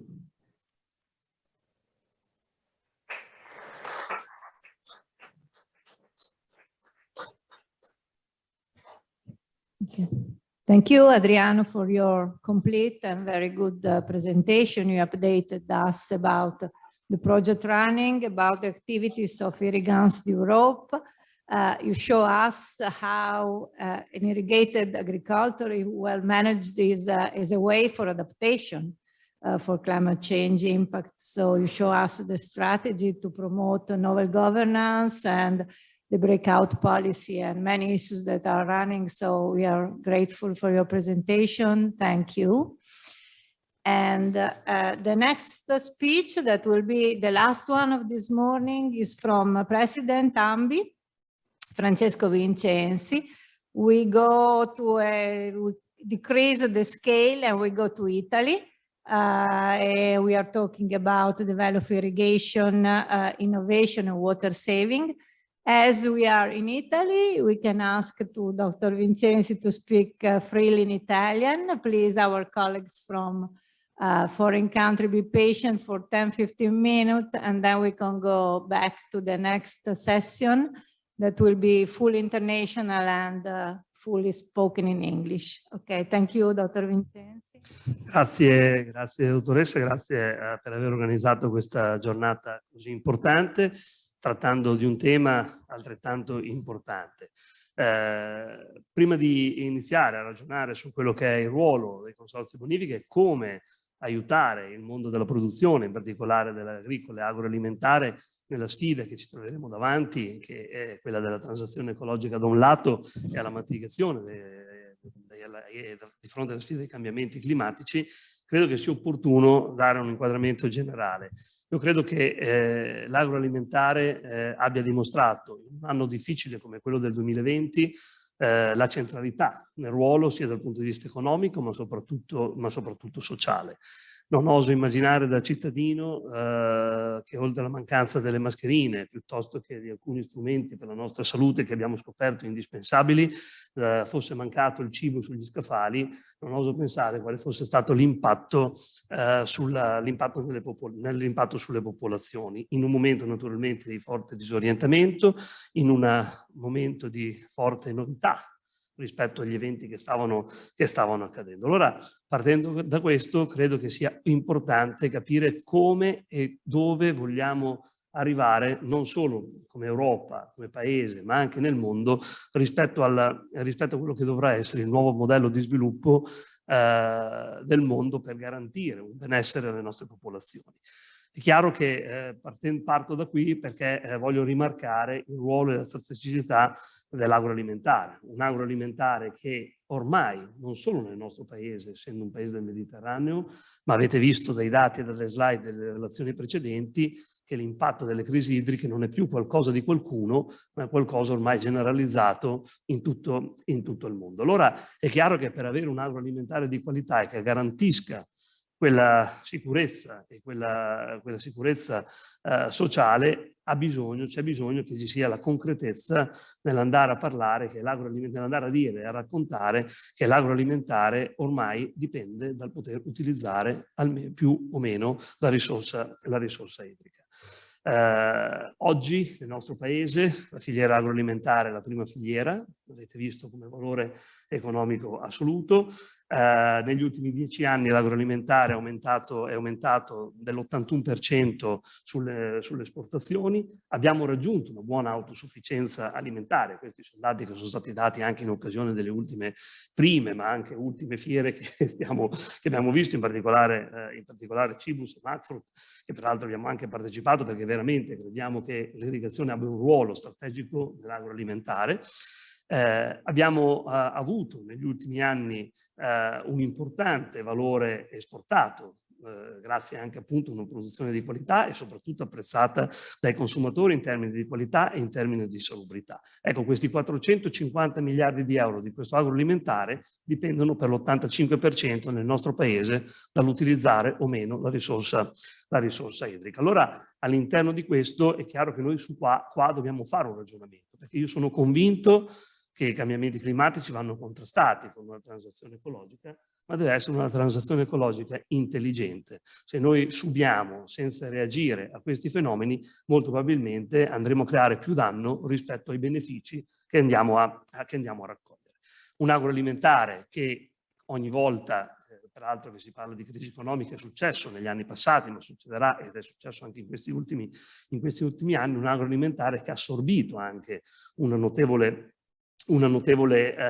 quantità di manodopera che veniva naturalmente, purtroppo, veniva esclusa da altri settori industriali. Allora, però, anche qui un agroalimentare che deve essere strutturato. Se noi ragionassimo di non dover utilizzare l'acqua, è un agroalimentare che su un cereale utilizza una giornata, se la portata 1 utilizza una giornata lavorativa all'anno. Se riusciamo ad utilizzare l'acqua, questo agroalimentare non è più solo commodity, non è più solo grano, ma diventa ortofrutta, ma diventa orticole, ma diventa addirittura culture pregiate in serra, e questo agroalimentare riesce ad assorbire una quantità di manodopera ben più alta rispetto a quello che riesce a fare una cultura tradizionale, un cereale. Allora ecco, per questo, per dire che quando si parla di agroalimentare, quando si parla di acqua, noi dobbiamo calarci in quello che è il valore dell'acqua nell'agroalimentare nel nostro paese. È chiaro che quello che noi diciamo è che non dobbiamo fermarci solo ed esclusivamente a dire dobbiamo risparmiare l'acqua. Noi l'acqua la dobbiamo risparmiare perché è un bene essenziale, un bene in forte diminuzione, ma noi diciamo che l'acqua va utilizzata in modo intelligente. E voi avete sentito nelle relazioni precedenti, in particolare quelle del canale Emiliano-Romagnolo, che per quanto riguarda i consorzi di bonifica, ma per quanto riguarda il Paese, è il centro di ricerca nell'efficienza dell'uso della risorsa idrica, avete capito quanto abbiamo fatto e quanta ancora strada dobbiamo fare per raggiungere questa efficienza e utilizzare sempre meglio questa risorsa. Abbiamo bisogno di sistemi di irrigazione che siano interfacciabili con qualsiasi sistema di monitoraggio, abbiamo bisogno di sistemi di irrigazione che garantiscono la sicurezza dell'approvvigionamento e la sicurezza della qualità della risorsa. Lo dico perché poi successivamente parlerò anche del riuso dell'acqua. Abbiamo bisogno di sistemi di irrigazione che siano intermodali e che siano soprattutto utilizzabili su diverse culture e su diverse rotazioni culturali che abbiamo nel nostro territorio. Abbiamo bisogno di impianti di irrigazione che facciano dei monitoraggi che ci permettono di colleggere e di interpretare i dati per poi anche programmare e progettare il futuro per non arrivare all'ultimo momento a dover risolvere un problema che, se analizzato in precedenza, molto probabilmente non ci sarebbe fatto trovare impreparati, come molto spesso è accaduto nel nostro Paese. Ora, per noi risparmio idrico significa sì risparmiare la risorsa, dobbiamo stare molto attenti perché di fronte è stato fatto anche vedere una sperimentazione in Olanda su questo, che a fronte di un 30% di un risparmio della risorsa idrica si è avuto un aumento del 40% del fallimento della coltura in atto. Quindi capite cosa vuol dire anche in termini economici, di impatto sociale ed economico all'interno di una filiera così importante, come abbiamo detto prima, dell'agroalimentare. Una risorsa che va utilizzata, una risorsa che va monitorata, una risorsa che deve essere consegnata agli agricoltori, quali saranno pienamente d'accordo nell'utilizzarla al meglio. L'agricoltore sarà d'accordo nell'utilizzarla al meglio e mettere in campo tutte le strategie per vincere la sfida dei cambiamenti climatici e soprattutto della sostenibilità, quando però loro riusciamo a garantire un reddito che gli permette di fare da un lato gli investimenti e dall'altra parte per avere una visione di investimenti anche futura, per andando a programmare quello che è il loro lavoro. Quando parliamo di strategie, non possiamo pensare che una strategia sia la soluzione al problema, ma deve essere una strategia complessa che dà una risposta a un problema. Noi crediamo che che il riuso delle acque sia una delle misure da mettere in campo, non può assolutamente essere l'unica e non deve assolutamente eliminare tutti gli altri sistemi che oggi abbiamo, ma soprattutto che gli nuovi sistemi che dovremmo andare a fare. È indispensabile l'utilizzo della risorsa in alcune aree dove non abbiamo la disponibilità di altro tipo di risorsa, e abbiamo visto che questo è indispensabile doverlo fare. È chiaro che però noi dobbiamo anche ricordarci che siamo un paese che oggi, rispetto all'Europa, ha 4 infrazioni comunitarie per non aver adempiuto a quelle che erano le regole sulle qualità degli scarichi. Allora, rispetto a questo, io dico sì al riuso, ma la battaglia che dobbiamo fare non è quella di alzare i parametri di riferimento, ma è quella di migliorare la qualità e l'affinamento della risorsa, perché non dobbiamo e non possiamo permetterci il lusso di mettere a rischio la qualità del nostro agroalimentare e soprattutto la salute dei nostri consumatori. Per noi efficienza e risparmio significa infrastrutturare il Paese. Io mi auguro che il Recovery Plan sia un'occasione che il Paese non perda, perché crediamo che sia veramente un'occasione per ripristinare e soprattutto per andare a fare quegli investimenti necessari per guardare i prossimi 100 anni rispetto all'utilizzo della risorsa, rispetto al nostro settore agroalimentare. Crediamo che sia indispensabile anche mettere in campo tutte quelle strategie, ritornare a parlare nel paese di ricerca, di innovazione, ma anche di coraggio di dire che l'acqua quando c'è deve essere trattenuta. Deve essere trattenuta in modo magari diverso dal passato, in modo più capillare sul territorio, con degli invasi che non siano di grandi dimensioni, ma che siano di medie dimensioni, che abbiano una pluralità negli usi. Non possiamo più pensare che, come negli anni 50, ogni attore della filiera dell'acqua, concedetemi la parola, faccia il suo invaso per i propri usi. Dobbiamo pensare a degli invasi multifunzionali che abbiano un utilizzo secondo quelle che sono le regole della legge, a uso antropico umano, ad uso agricolo, ma io sostengo che dove sono nati questi invasi c'è anche stato un uso ambientale efficiente ed efficace. Dove abbiamo questi invasi c'è una qualità della vita diversa da dove non ci sono, abbiamo una vivibilità dei territori, abbiamo una biodiversità ben diversa e più mantenuta rispetto ad altri territori, abbiamo un valore sociale dell'acqua che è ben diverso da dove questi invasi noi non li abbiamo fatti. Allora, crediamo che la sfida sia una sfida che dobbiamo accettare, la dobbiamo accettare per garantire futuro alle nuove generazioni, ma la dobbiamo anche accettare perché credo che la dobbiamo accettare però in un'ottica che possa stare insieme la sostenibilità economica, la sostenibilità ambientale, ma anche la sostenibilità sociale. Se queste tre azioni non vengono integrate tra di loro, ma vengono prese ognuna da sola, crediamo che l'obiettivo finale non si raggiunga. Se invece riusciamo a fare questo sforzo, credo che riusciamo non solo a dare futuro alle nuove generazioni, ma futuro al nostro straordinario paese, che è riconosciuto bello, riconosciuto bravo ed è di straordinaria qualità e dobbiamo continuarlo a fare. Grazie.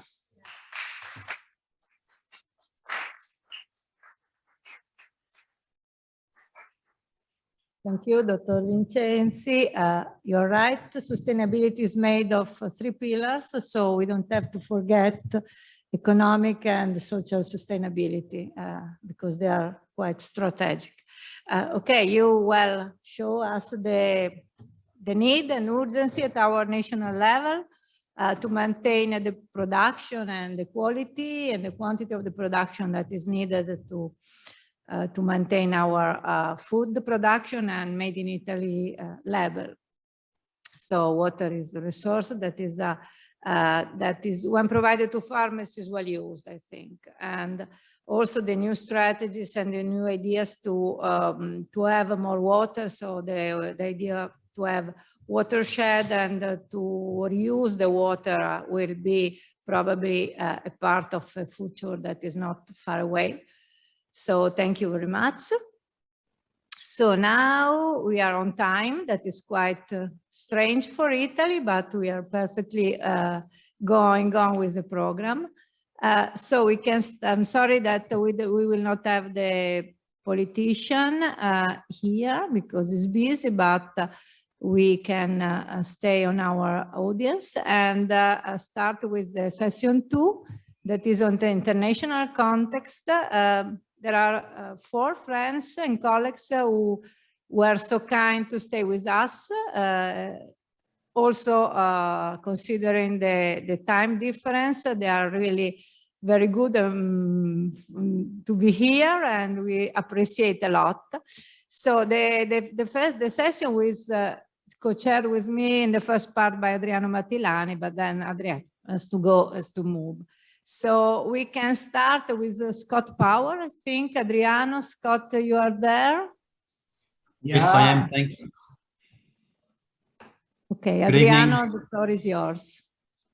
Okay, this session, this international session will present to the audience quite interesting experience from country like Australia, from Dr. Power. Is connected, that had dramatic experience of drought in the last year. The Dr. Scott Power is the director of the Center of Applied Climate Science. He's also one of the main actors in the IPCC new report AR6, and is working at the University of Southern Queensland in Australia. Please, Dr. Power, the floor is yours. Thank you very much for the kind introduction. Good evening, everybody from Australia.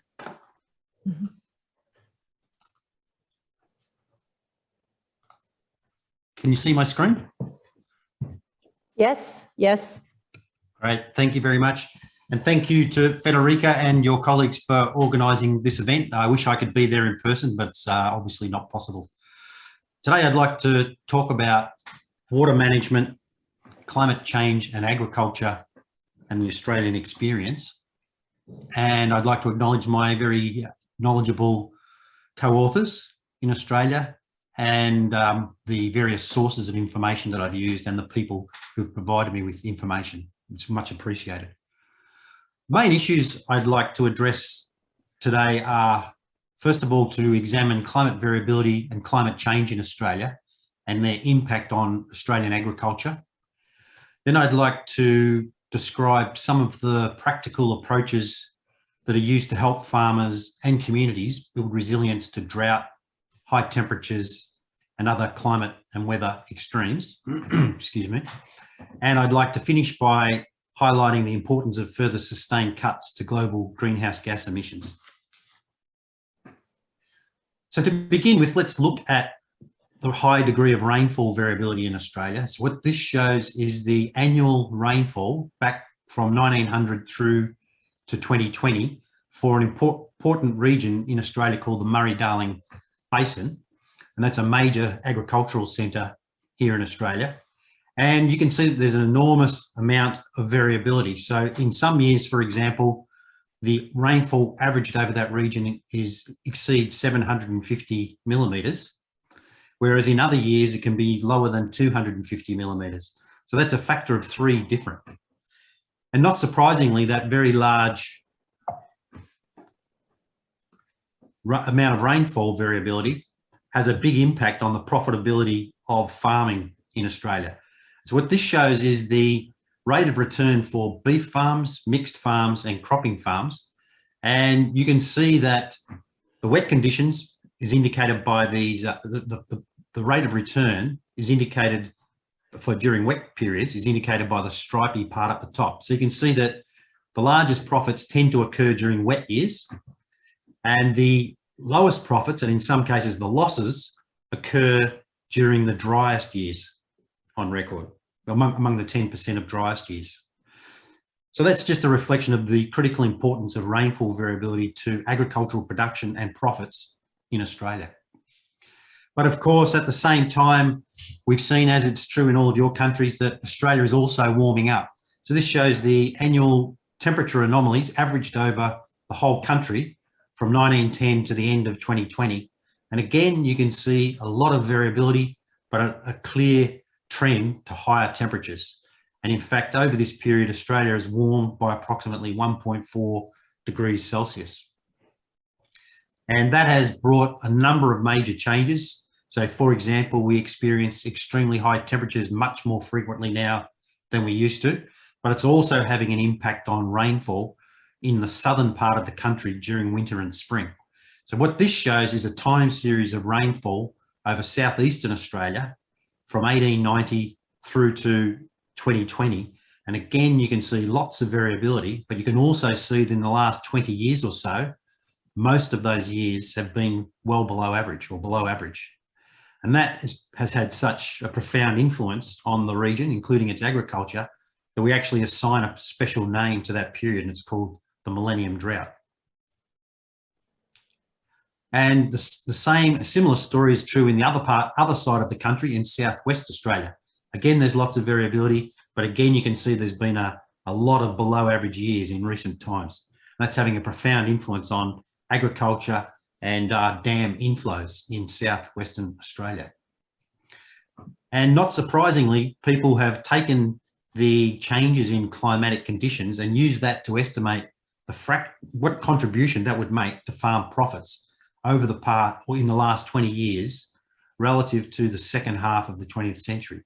And you can see that there's lots of reds here, and that indicates that the contribution from climate to profit was negative. And you can see that the numbers are quite large, in excess of 50% reduction, 25%, 50% reduction over that period.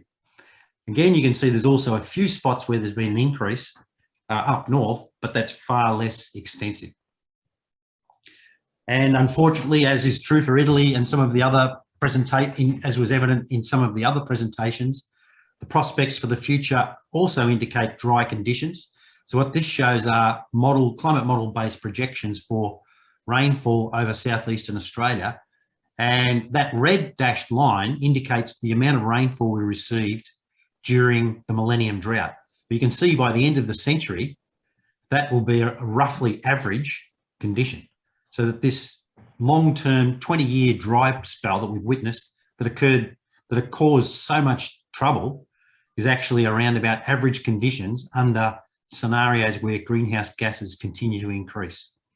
And the amount of drying is illustrated by these dots here. So you got a red dot, blue dot, green dot. And as you move closer to zero, that's when the global greenhouse gas emissions are reduced. So clearly for agriculture in Australia, it's a great benefit if global greenhouse gas emissions are markedly and sustainably reduced.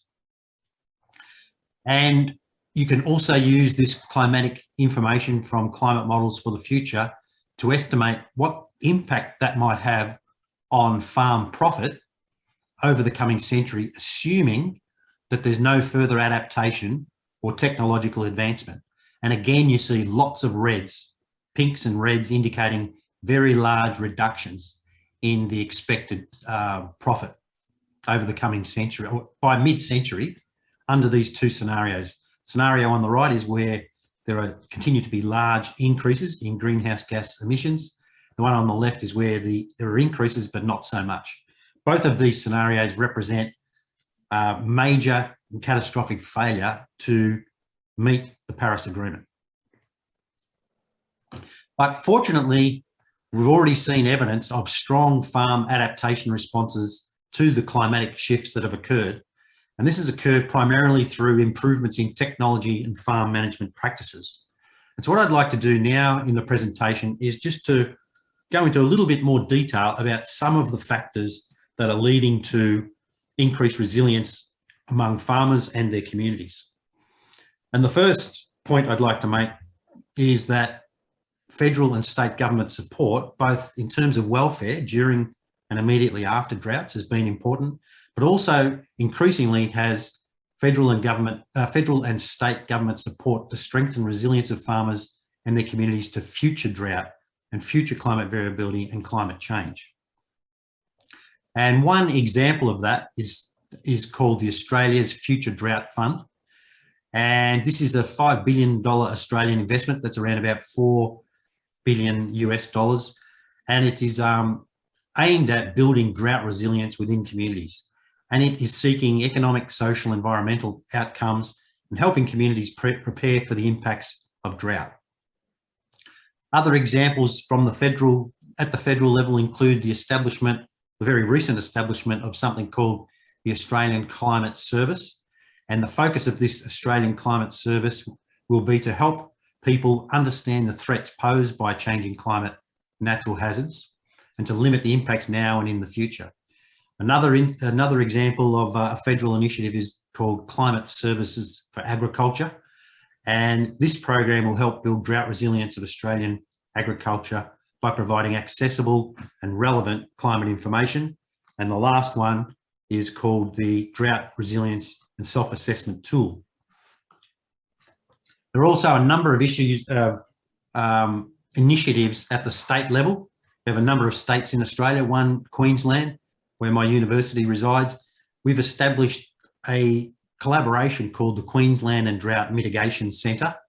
And through this arrangement, we're able to conduct applied and farmer-driven R&D, farmer advisory and consultation projects, and also provides us with a focal point for national and international collaboration. There's also some great work going on in some of the other states. So for example, down the bottom here, you see a snapshot of a video which helps farmers understand the drivers of climate variability on their farms. And then another one in New South Wales where they look at not just helping farmers increase their resilience, they also talk about the opportunities that can come about by trying to reduce emissions and through saving, reducing their electricity consumption. A second way in which Australians are helping farmers to increase their resilience is through, and we've already seen this in some of the earlier talks, the one for Italy, for example, we saw that there are advances in technology to assist in monitoring and decision-making. And there are 3 or 4 main parts. First, there's the development and greater use of automated surface irrigation systems. And that essentially helps people get greater use from every kilogram or every litre of water. There's also an increased usage of sensors for crop, soil, and atmospheric monitoring. And that data is then used in biophysical models to help make real-time decisions. And finally, there is a lot of effort put into building user-driven decision support tools that support irrigation scheduling, soil moisture monitoring, auditing, and performance monitoring. A third reason why there appears to have been some increase in resilience is because there's a tendency in parts of the country for farms to become bigger. And that has led to economies of scale for those farms, for those larger farms. Another important element in Australia is the establishment of water markets, which appear to be working in an economically rational manner. And by that, I mean that when water is short, the price increases. When there's plenty of water around, the price reduces. And there's an exchange, there's a greater use of higher value activities during those dry periods away from the activities that have less value. And a major focus for my university is helping farmers build their capacity to use weather forecasts, climate predictions, and climate projections in their decision making and associated applied research. And one of the foundation upon which that work is built, it rests with the development and the maintenance of these strong farmer-focused networks. And in these networks, we have the farmers, of course, we have the researchers, the applied researchers, but we also have intermediaries. And the farmers can provide feedback on the value of the information they receive and the products and tools and the ideas and new products, ideas for products and tools to the intermediaries or directly to the researchers. The intermediaries can help train the farmers in the use of those climate information products and tools and seek feedback from the farmers. And then the intermediaries can then collate that information, synthesize that information, and then pass that back to the researchers so that then the researchers have got a clear understanding of how useful the products they've developed are, how they could be revised or improved upon, and what new products and services could be of use to the farmers. So this is a really important network for our activities, the foundation of pretty much everything we do. And I thought I'd say a little bit more about these intermediaries.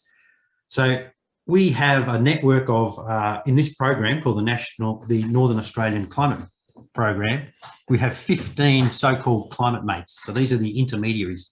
And these consist of local farmers who have been trained in the use of climate science tools and weather information. We also have advisors and consultants, and they live in the communities that we're trying to assist right across Northern Australia. And they're an important part of that community and a trusted part of that community. And so their role is to champion and explain the use of meteorological and climate information, but importantly to ascertain farmer needs for tailored products and farmer views on prototypes before they're finalised. And these climate mates all have ready access to weather and climate experts both within the Bureau of Meteorology and the University of Southern Queensland. And they all receive ongoing training. And so these networks, establishing and strengthening these networks has allowed us to do a number of things. So first of all, it's allowed us to use biophysical models and remote sensing to develop useful tools for grazing management. It's allowed us to conduct social research to understand how to influence decision makers. It's allowed us to improve climate models to develop and customise climate forecasts for better decision making.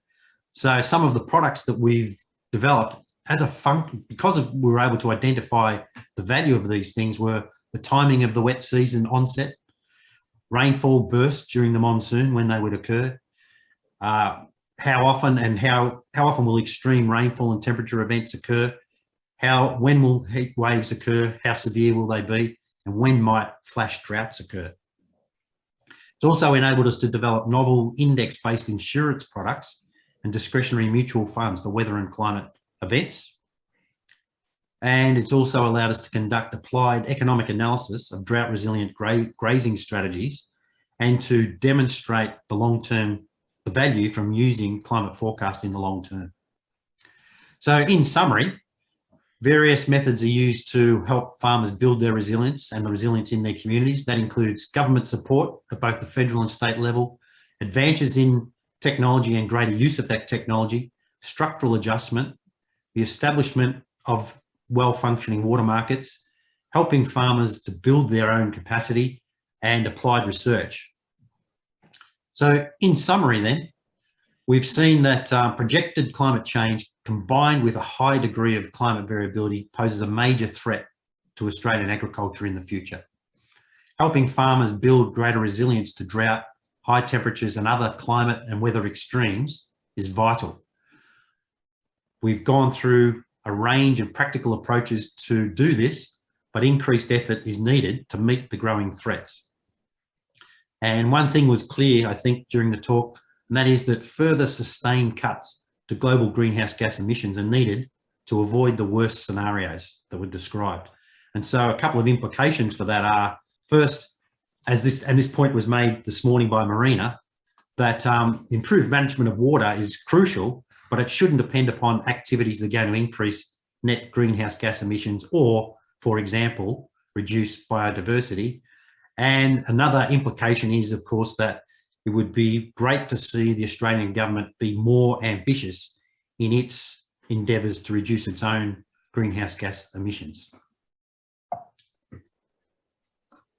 Thank you very much. Thank you, Dr. Power. Please stop the video sharing. Okay, thank you. Thank you very much. Very interesting and relevant contribution. Thank you so much.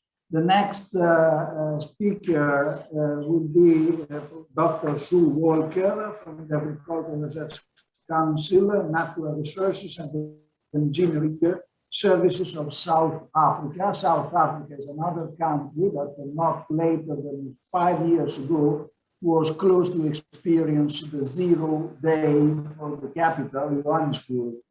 So no more water for the capital, and I think that agricultural water were playing a crucial role in this situation. So you know about the severity of drought. Please, Dr. Walker, the floor is yours. Okay, thank you very much, Mr. Chairman. And yes, I haven't included something from Cape Town and the 0 day, but it stays in our memory here in South Africa, of course. So this morning, I'm going to speak about water management, climate change, and agriculture from the South African perspective. So I also acknowledge and say thank you to the organizers and especially to Federica, our colleague and friend from CAGM. So if we look at Africa, then we know South Africa, then we know that there's a population of about 60 million people.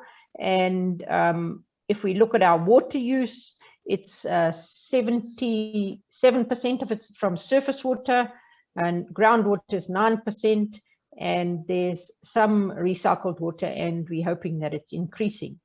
Of course, if we consider which are the sectors that are using the water, then the irrigation is almost at 60%, while I was glad to hear that it's a bit lower than the worldwide average. Then coming second is urban, and especially since 1994, this has been very important for us to be able to supply water to the whole population. And then after that, the rural, mining and forestry is almost the same. And the last one is power generation, although it sometimes seems that they use more water than the others. And then if we think of the agricultural land, we have 46 million hectares of commercial agricultural land, and this is only about 40,000 farms, and it's covering about 38% of the land surface of South Africa.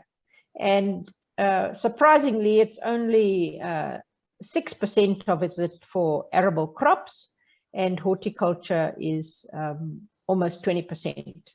So the main block of the land really is for grazing. And then, of course, there's some mixed farms as well.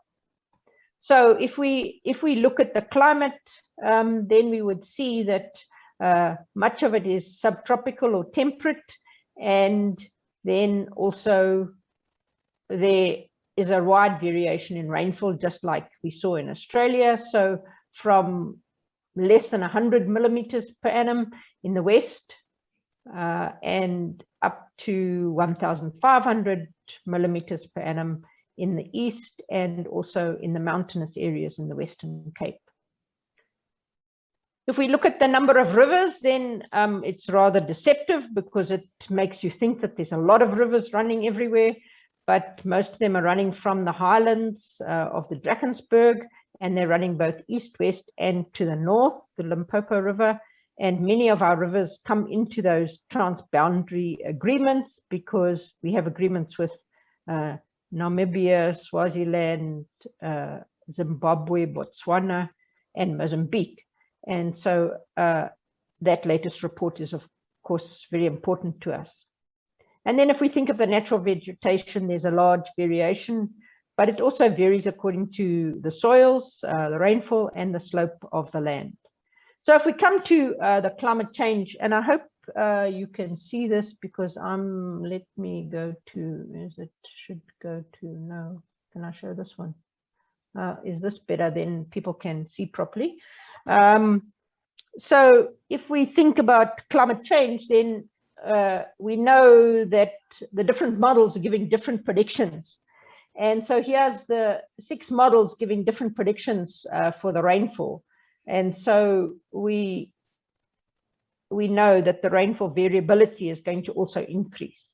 But if we look at the temperature, those same 6 models all show that by 2050, there will be 2 to 2.5 degrees increase, and also an increase in the heat waves. So let me give you a little bit more detail about the climate change. So for example, here's the winter rainfall area around Cape Town, and you can see the high variability here, and its variability across the years, across the seasons, and the different graphs are showing different seasons, and it's both for winter and for the summer. If we look at the temperatures, then we can see here's 2 blocks of temperatures. This is 2041 to 2070 and 2071 to 2100. And these again are the 6 models.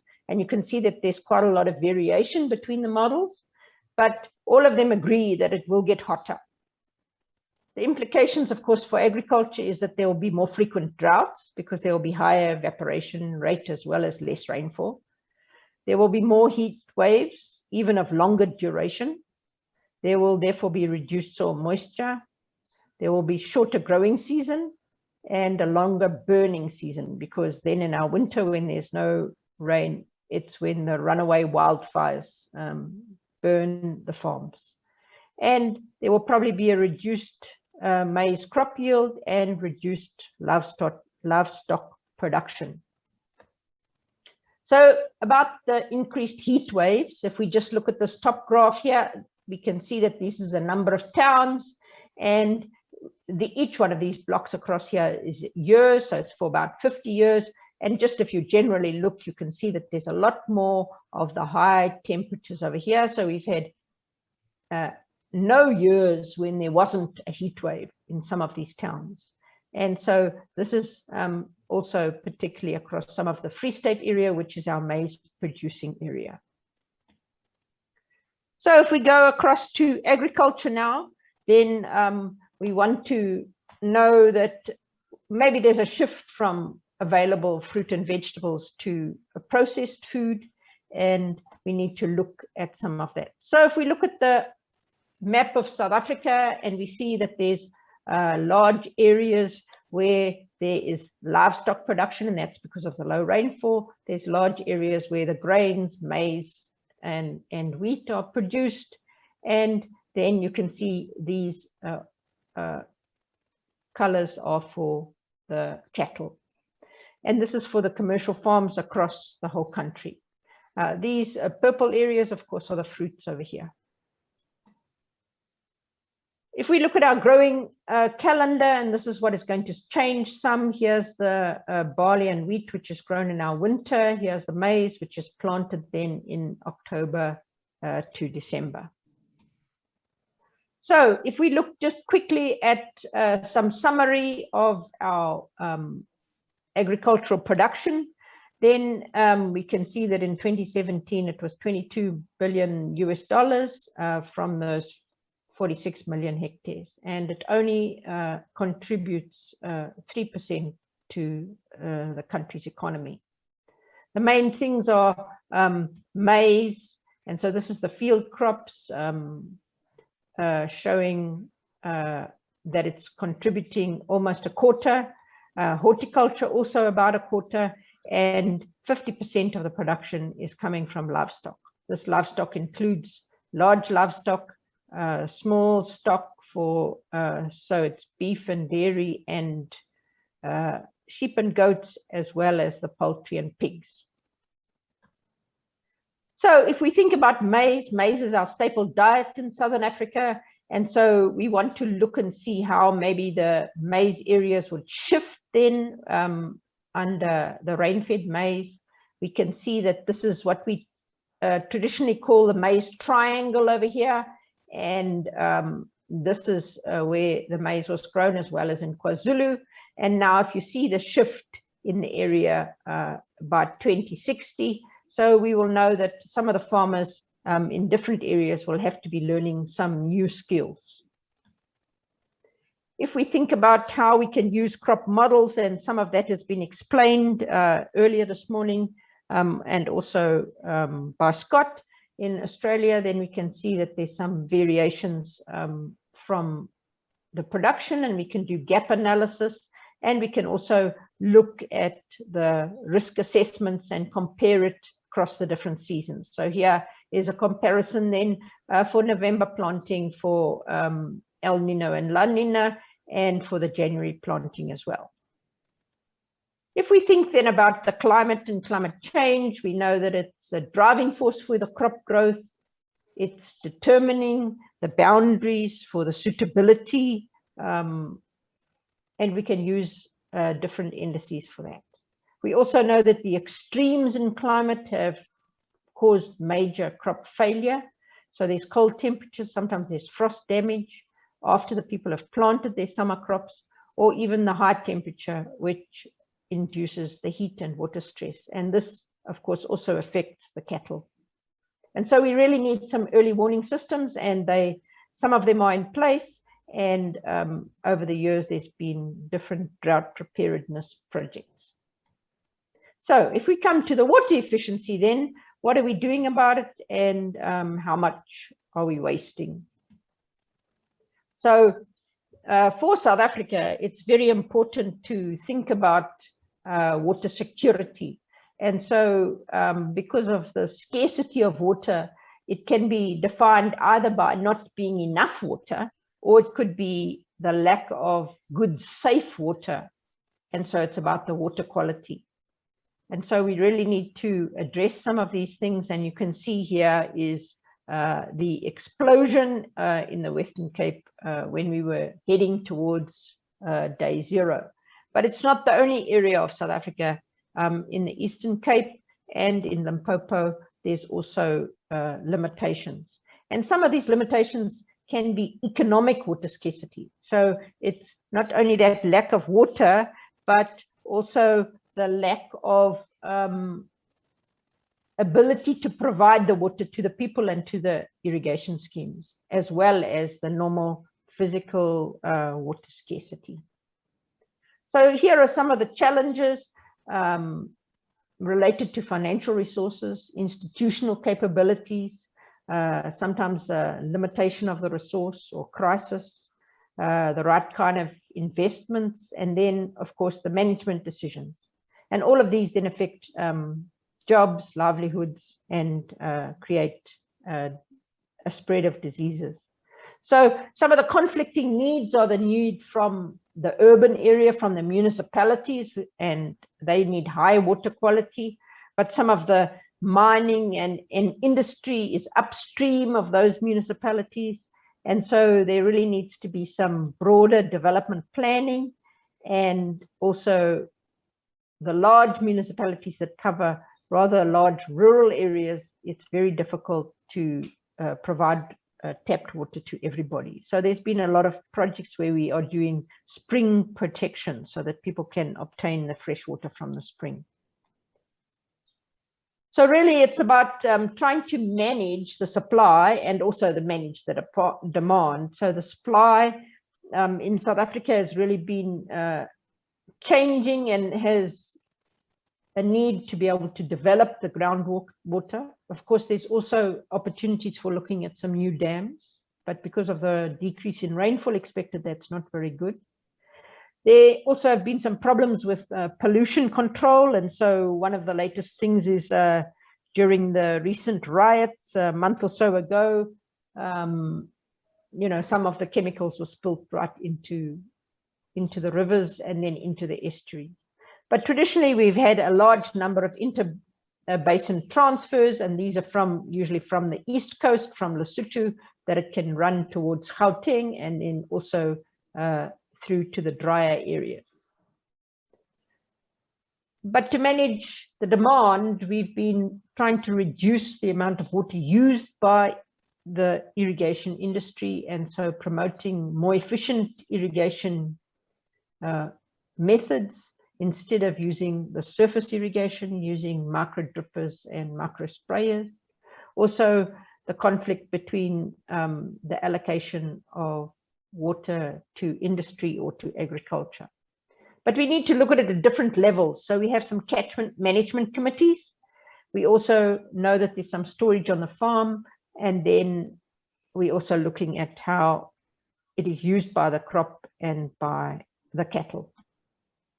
So if we do some integration of the scenarios, then through working with the stakeholders, we find that the technical and the natural drivers are the most important. And then after that come human, social, and cultural drivers. And lastly, the organization and infrastructure are also some limitations. There's also been some integrated assessment frameworks done by AfriCAB and a team from the UK. And this is ongoing work to be able to look at what kind of scenarios and to identify the drivers using the crop modeling. So what can we do? Let's look at some climate smart agriculture. And I've been in a training for extension practitioners over the last 2 years on climate smart agriculture. So first one is drought resistance cultivars, different cultivars that are available and able to be used. Again, maize as our staple. We also use some conservation agriculture. Of course, you know, it's minimum soil disturbance, mulching, and then also some water harvesting, and crop rotation and intercropping. And of course, always to be on top of the weeds and with the timely management of those crops. So it's some adjustment of conservation agriculture.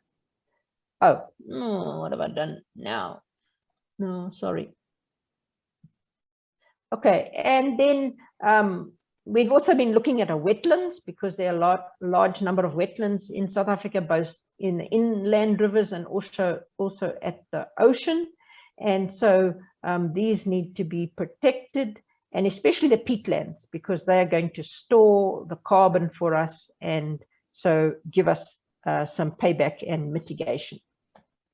And then if we look at the livestock adaptation, we have a number of local adapted breeds, and they can do without water for 24 hours, and then they will only lose 2% of their body weight, whereas the exotic breeds will lose 15%. So it's very important that we go with the local breeds that are more heat resistant, and this holds also for the sheep and goats. However, it's very important that livestock can have water in their kraal overnight, and this is not the traditional practice. And then we're using a water energy food nexus system, and this looks and analyzes the interlinking between agriculture, energy production, water, tourism, forestry, and mining, and everyone wants their liter of water. So we try to look and see if we have 1 liter of water, who is it better to give it to, and what will be the feedback from that, and really trying to consider the livelihoods of the South Africans, and knowing that they're dependent on the water resources, and also being able to give some to the silent ecosystem services, because this drives our tourist industry. And so we have to look at aquaponics also, and here it's combining fish and vegetable production, and our animal production unit is working on this, and it is really a socially acceptable system that can be done at household level and generate some income. And so we need to respond to climate change. We know that farmers cannot change the climate, but they can know what to do and what to change and what to act on. They can look at the crops and they can choose varieties or choose which lands to use. They can increase the biodiversity and cropping with crop rotation and different farming systems. They can conserve the water. So they can learn, just as our Australian colleague has shown us, to cope with climate change and climate variability. And this is done then by an integration of techniques and measures. So really addressing the climate variability with operational climate services, planning and having continued sustainable agricultural production, early warning and seasonal conditions with added agricultural value. Also to improve the water management, so more efficient irrigation, using aquaponics for vegetable production and fish, adding protein to the diet, correct livestock watering, and the drought-resistant crops like maize, and also many of the legumes or alternative crops can also be used. And then this water energy food nexus analysis that can be done on a basin area basis, so that the water decision managers are able to use that cross-sector integration to be able to optimize their decision making. And so we need further developments using climate smart agriculture to address the SDGs, and we need to do it together as transdisciplinary teams. So my thanks go to my colleagues at ARC and also at the University of the Free State, and colleague at the South African Weather Service. Thank you very much.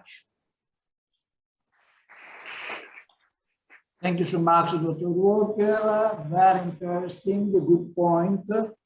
The next speaker will be Dr. Nabatsu Chattopadhyay.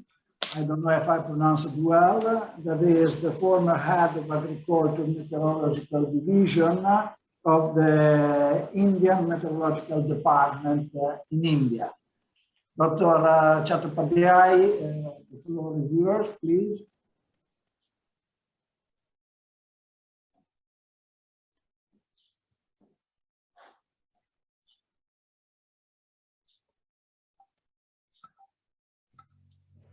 Nabansu, are you there?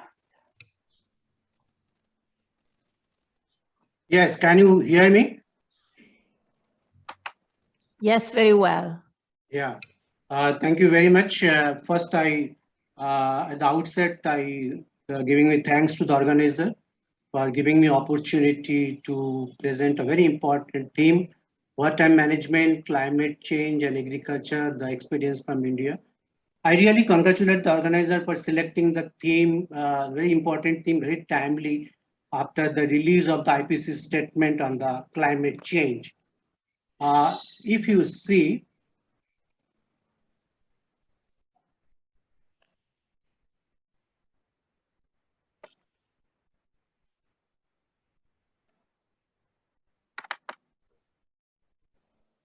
my presentation will be major water management problems in India, observed and projected climate change in the country, impacts of climate change on water management, then different conventional and non-conventional approaches of Government of India for water management and what is the way forward.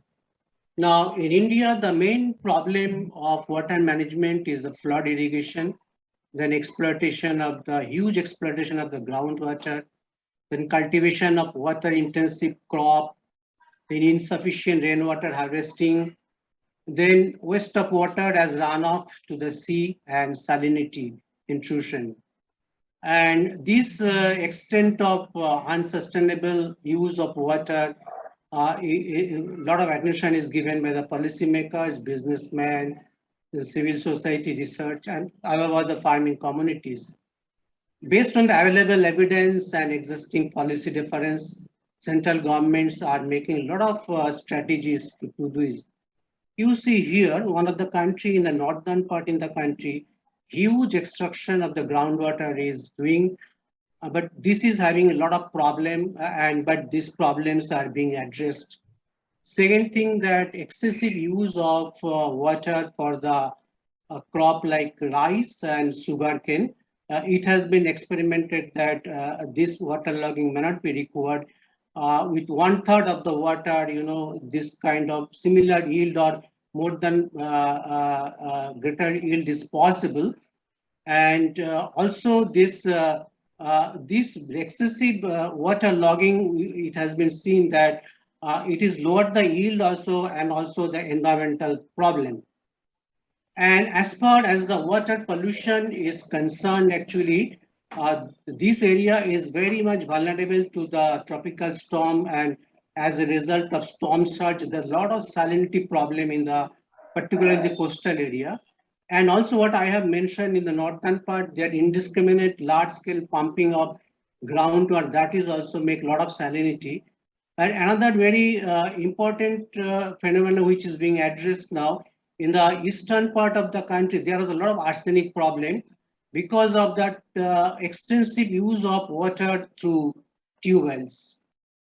Now the thing is that India is become a hotspot of climate crisis. When I'm talking about the climate crisis, it means the climatic variability and climate change.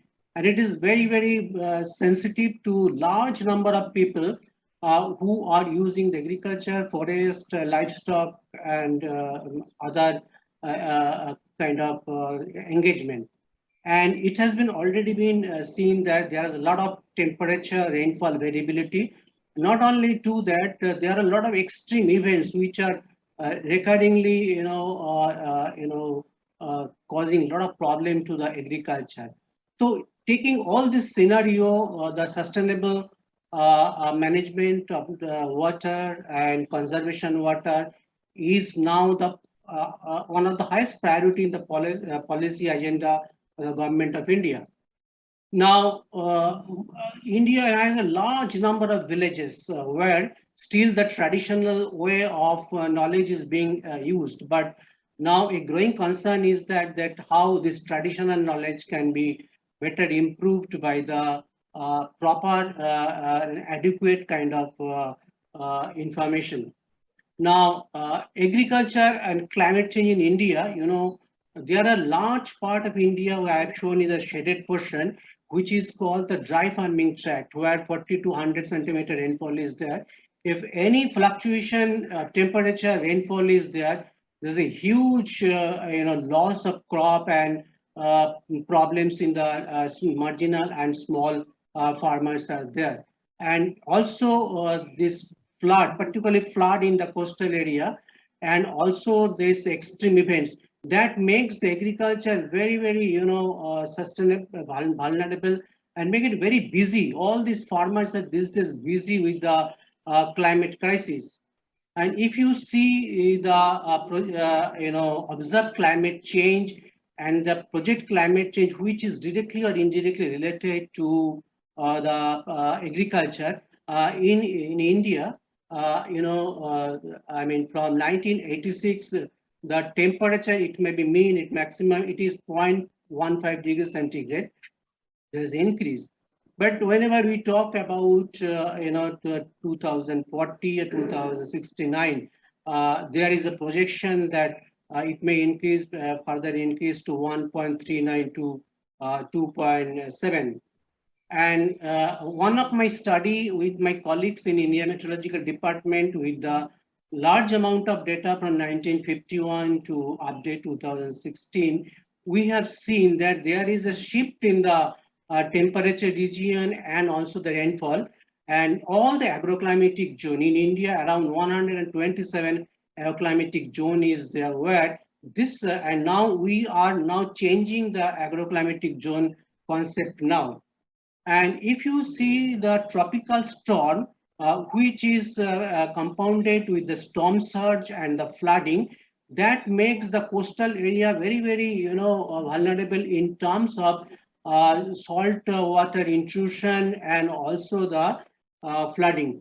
And it has been seen that, last so many decades, it's go on increasing.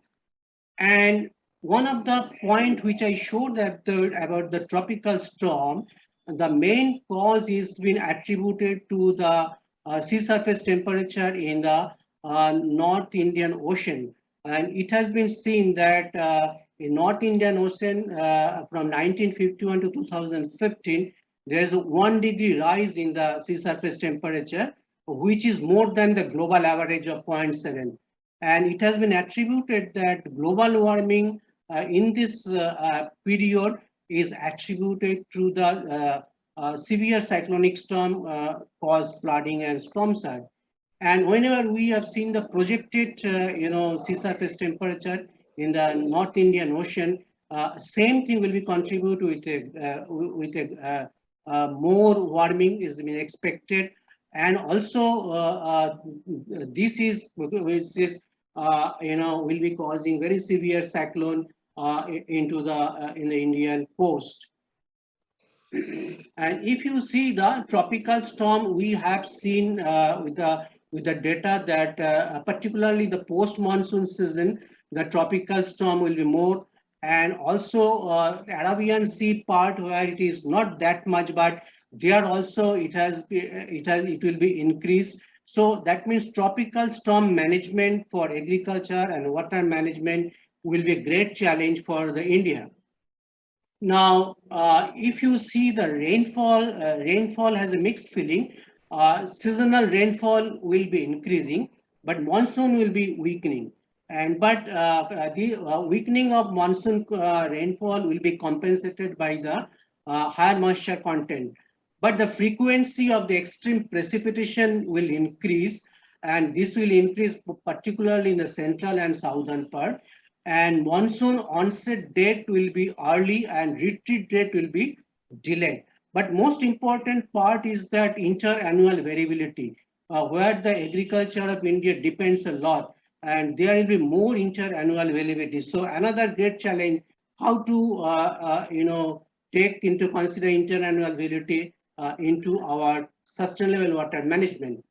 This is a thing which I have said in the rainfall projections and observed rainfall.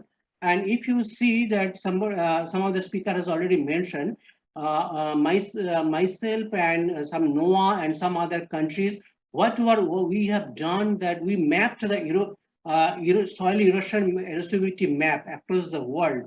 And we have seen that India is in the modest category where the soil erosion due to the extreme precipitation will be there.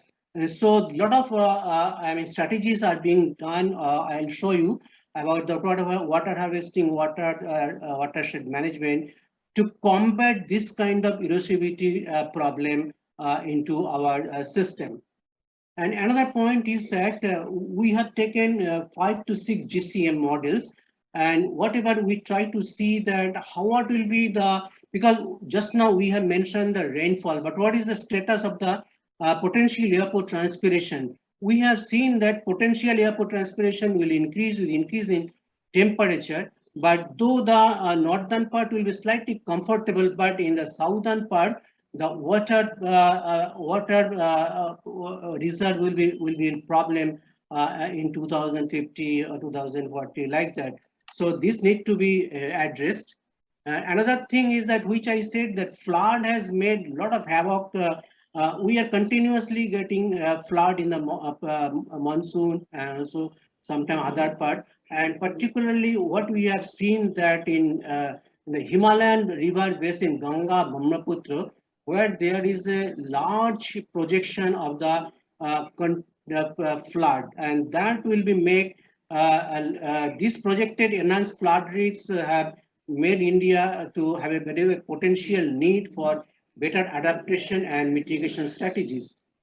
Drought, some parts or other, we are facing the drought, and one of the, studies indicate that the July and August we are supposed to, we are getting a lot of breaks in the monsoon, and also the GCM has showed that though P by PET ratio, means rainfall by potential ratio, is somewhat comfortable in the northern and eastern part, but again southern part will be having a lot of problem in the P by P ratio, and also this that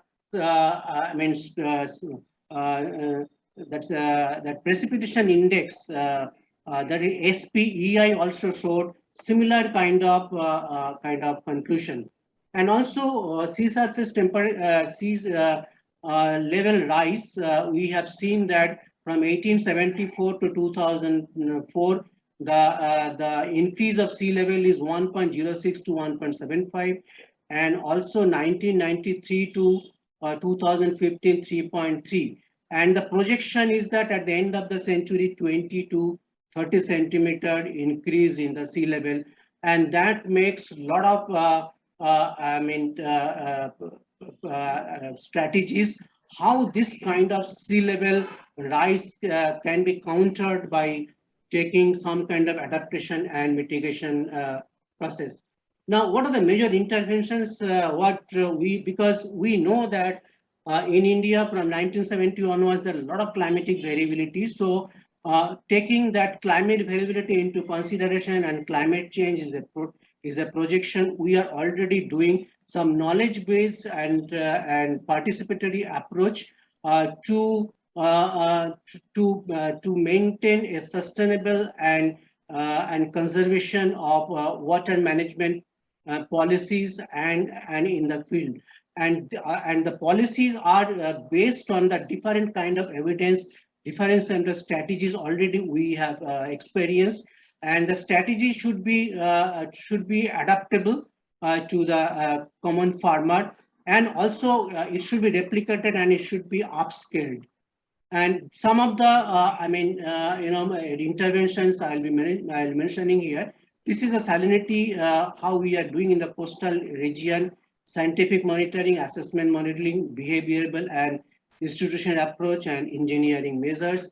And also we are doing the flood control by doing the particularly flash flood by loose bowed structures and continuous contour change, by which we can obstruct the soil erosion, and also we can preserve the runoff and the precipitation to ensuing irrigation system. And this is the very, very popular in India called watershed development program. Earlier, a lot of rivulets, a lot of water is going here and there. But now this has been concentrated into one place, and that is used for the different purpose. I'll be showing you how the community is using this kind of watershed. This is in the village. In India, we are called water volunteers. They are trained volunteers, and they know what are the status of water with this with the groundwater mapping and others, and they are working as a motivator, and also they are communicating to the village how this water should be used and what is the reserve of water. And also groundwater mapping they are doing by the social worker, the scientist, the researcher, and this groundwater mapping through community approach is using very scientifically.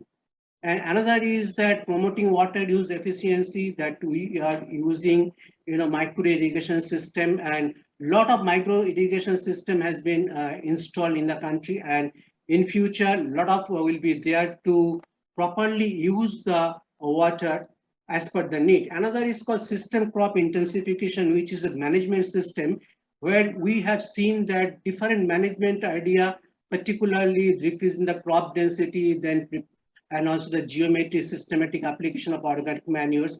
And this is when we are using that thing, this will solve a lot of problem of water scarcity and climate variability problem. And another thing is alternative wetting and drying system. We are using the rice field where we have seen that at a particular level, if we are not, and rice is not waterlogged, but still it is giving a lot of production. Another is a direct seeded rice, which is an anomalous way of doing that rice production where we can save a lot of water into the field. Then adaptation of sustainable water management technologies here. We are using a number of technologies here. One is the precision irrigation.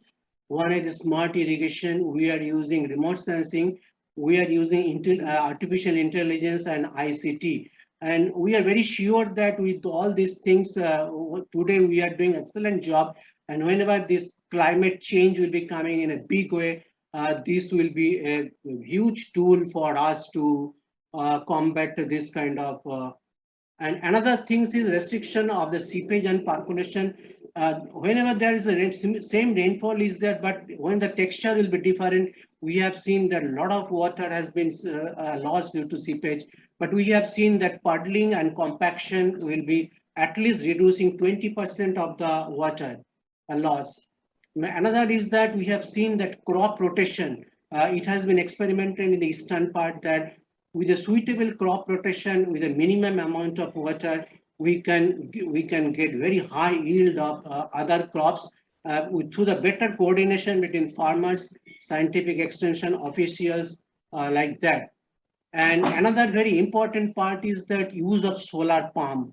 Government of India has one project called Kusum, and under that there are more than 1.5 million solar pump has been installed, and this solar pump has a very multiple benefit. One is that this is replacing the diesel, then it is replacing the calculated amount of water to be applied into and calculate amount of extraction of the groundwater. This is this will be coming in a very large scale in India to save the water.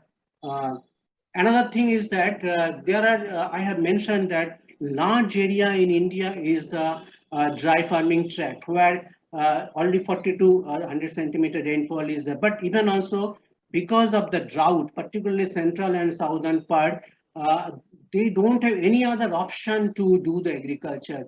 In that area, we are encouraging community farming, particularly livestock, that is livestock rearing and other activities. Next thing that we are having a self-styled satellite system, and Indian Space Research Organization is recurrently, sending the satellite, and we are having a lot of sensors now, which is getting a lot of informations into that. So with this information and with this ground data, because we have a large network of automatic weather stations and rainfall observatory. So with these things, whatever we are doing, with GIS and artificial intelligence, we are making irrigation advisories. And in India, we are having around 400 stations where they are working 24/7. And we are giving this information, and in turn, they are giving the information to the farmers. And that and this is the called flagship project of Government of India, where farmers are given when and how and where to give this kind of irrigation. And also, this is the project which I'm mentioning that we are having soil moisture sensors. We are also having satellite information, and we are generating very frequent interval the soil moisture at different depth. And with this soil information, we are making the advisories. And these advisories is going to now 43 million farmers today in India, but we are having 96 million farmers. So within a couple of years, we are achieving to this whole 93 million farmers in the country through mobile and giving the correct informations to the how they should use the water for the irrigation system. And now, but a lot of depends on the policy incentive. So we know our experience is that subsidy-based irrigation and over-exploitation of groundwater are very, very alarming, but these are properly addressed now.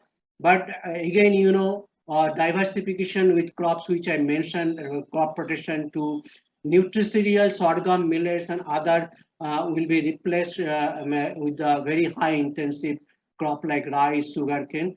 Then whatever we have done, we have mapped the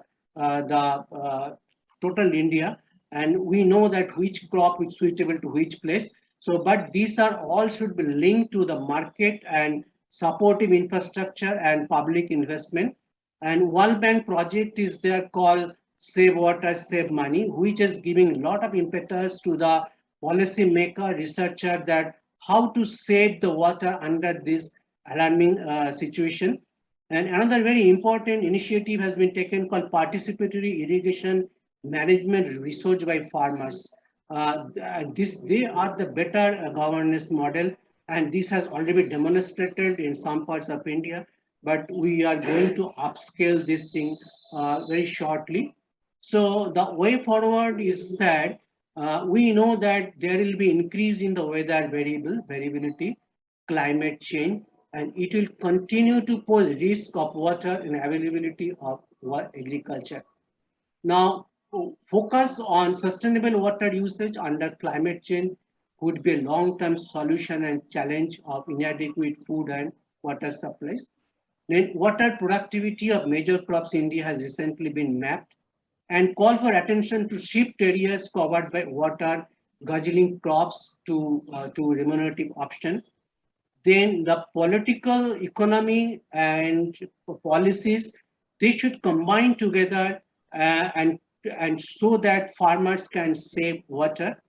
And at the last, that though a number of things has been achieved and it will be achieved, but we feel that a lot of research is required on irrigation practice, technologies, drainage, water management, different tools, sustainable agro management, breeding, and so on and so forth. So that we will be able to counter the ongoing climatic variability, climate change, and future climate change in a very sustainable manner. Thanks for the attention. Thanks so much for your contribution. So complete and detailed. Now, the member of the European Parliament, Honorable Paolo De Castro, is online. Please, the floor is yours.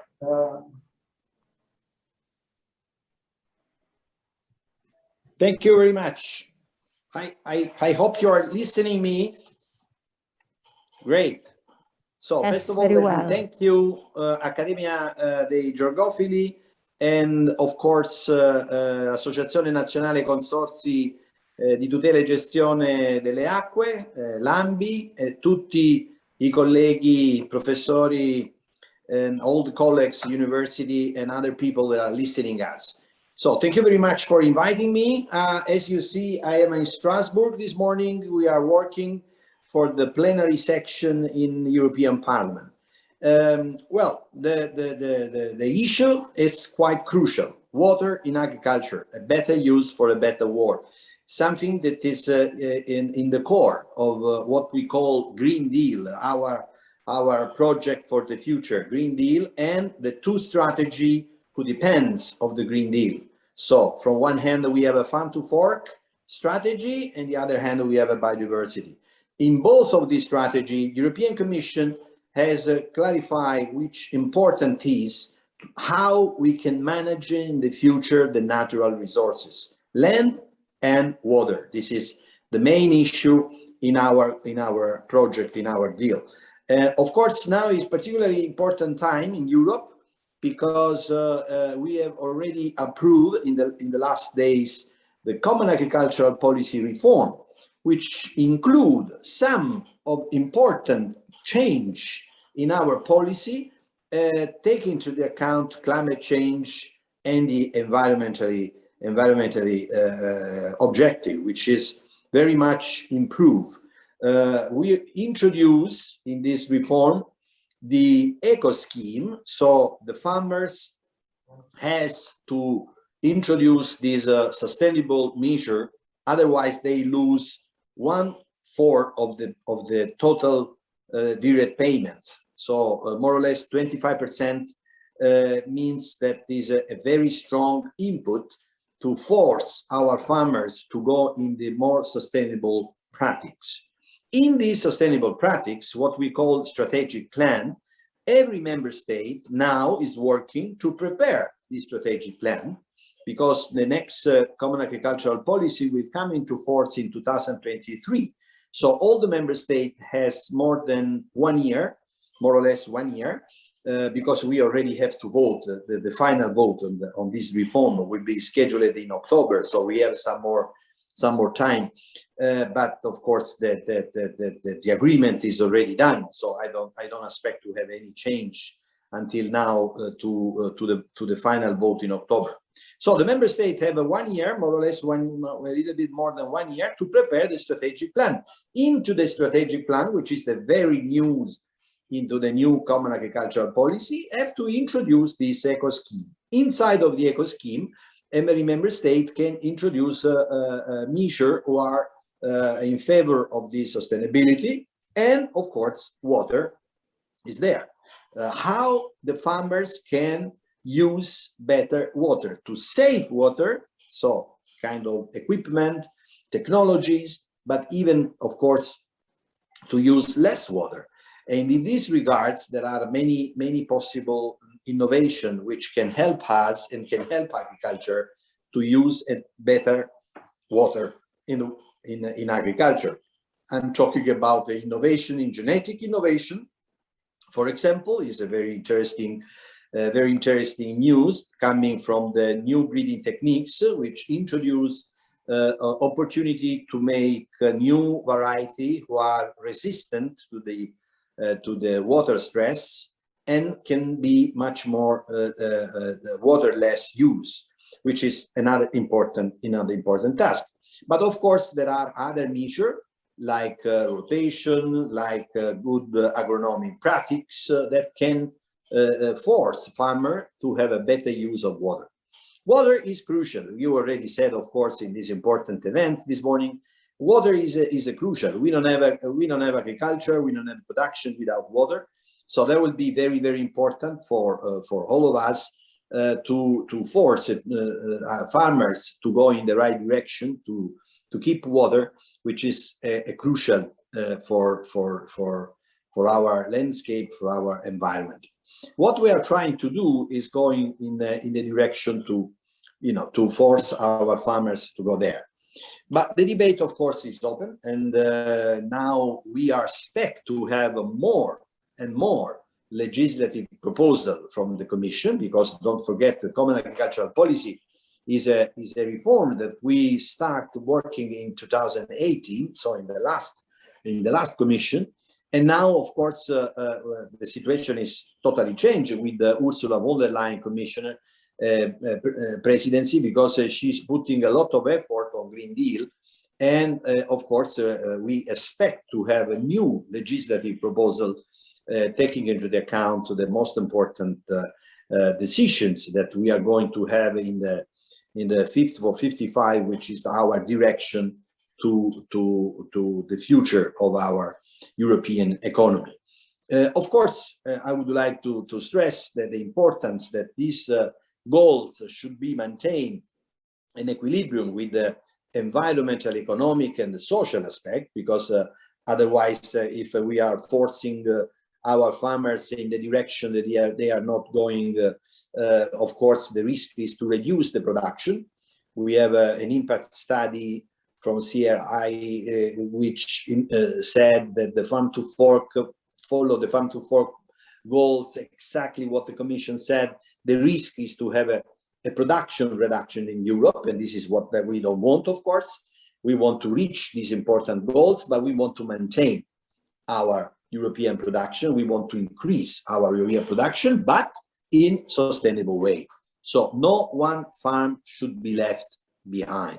And this is another important task that as a European Parliament, in particular with the Agriculture Committee, always stress, always underline, because this is the trade-off we have, you know, how we can keep more productivity, agriculture, but maintaining the sustainability, which is very, very challenges. And in these regards, innovation is the key at all levels.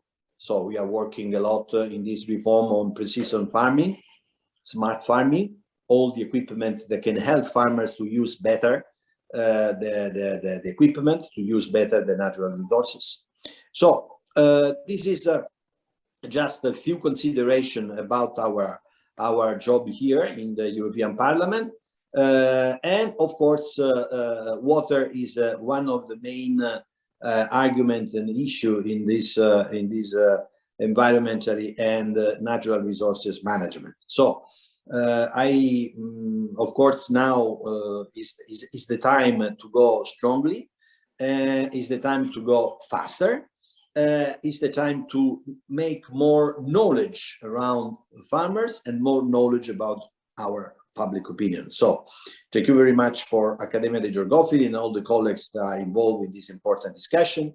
And I very much hope to have other opportunity, I hope in presence, and to discuss with you and to go a little bit deeper on these important regards. Thank you very much for that. And thank you for the next step you are going to do. Bye, Paolo. Much, Honorable De Castro, for your time and to keep us updated of the big efforts you are doing in Europe. Thank you. Thank you too much.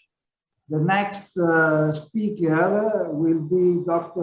Orivaldo Brunini, that is the Coordinador Centro Integrado de Informaciones Meteorológicas and el presidente de la Fundación de Apoyo a Pesquisa Agrícola en Brasil.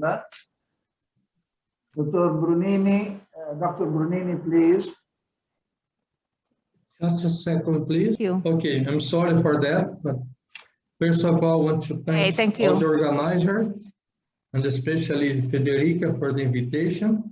I'm pleased to participate here in this meeting, very important meeting. I want to talk a little bit about Brazil, about the climate and some climate change and how drought is affecting Brazilian agriculture. Although we have around 7% of the Brazilian agriculture area that use it from the whole country, but it's very important for the agribusiness in Brazil.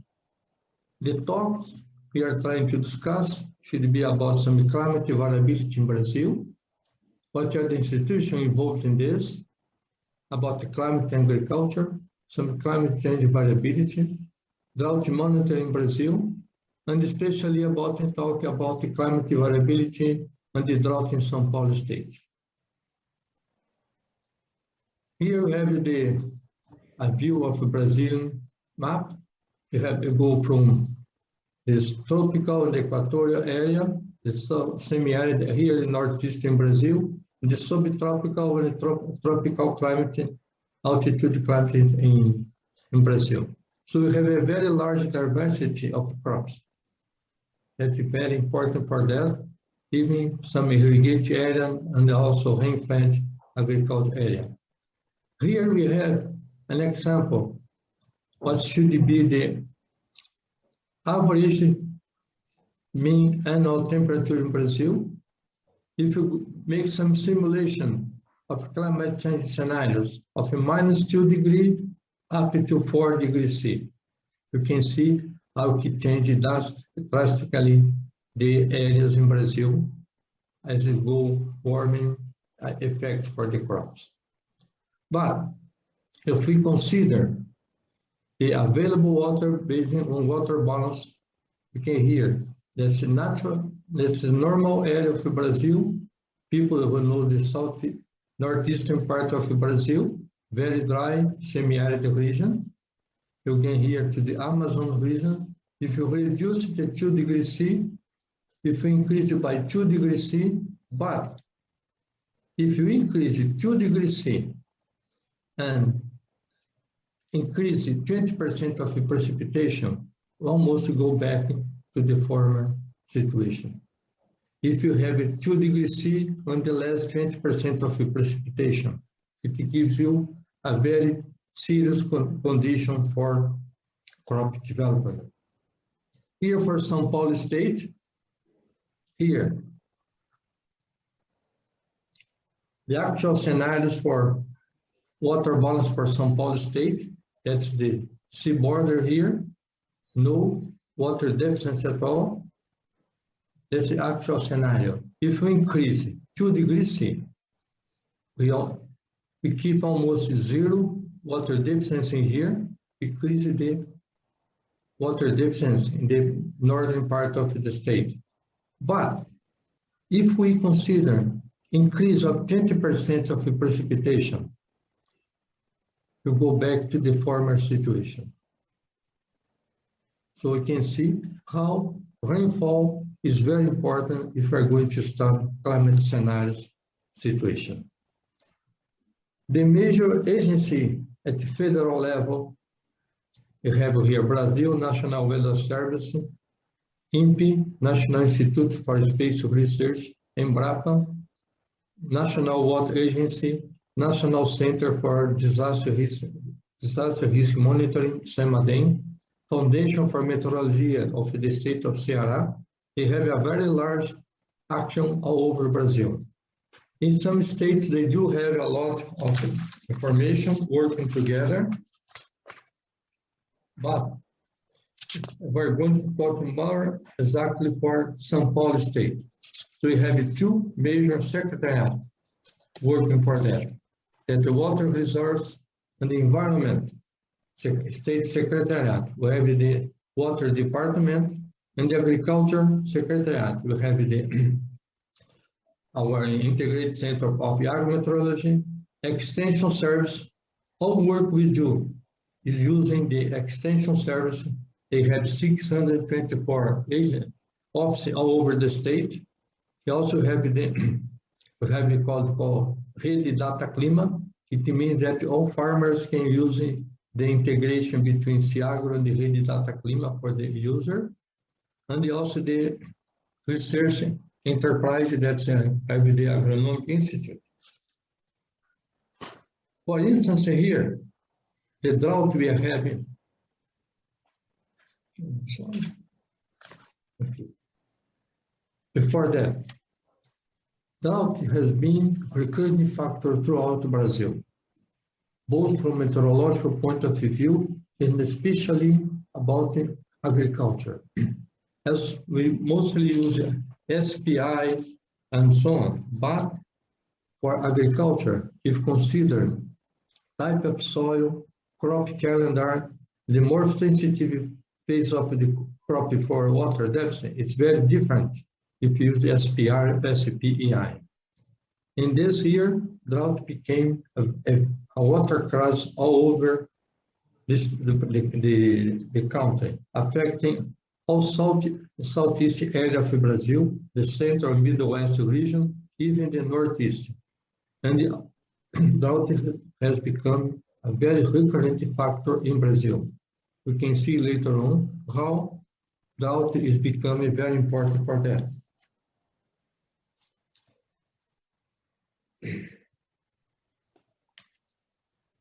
Here, we have here the map for November and December last year for the oldest Brazilian areas.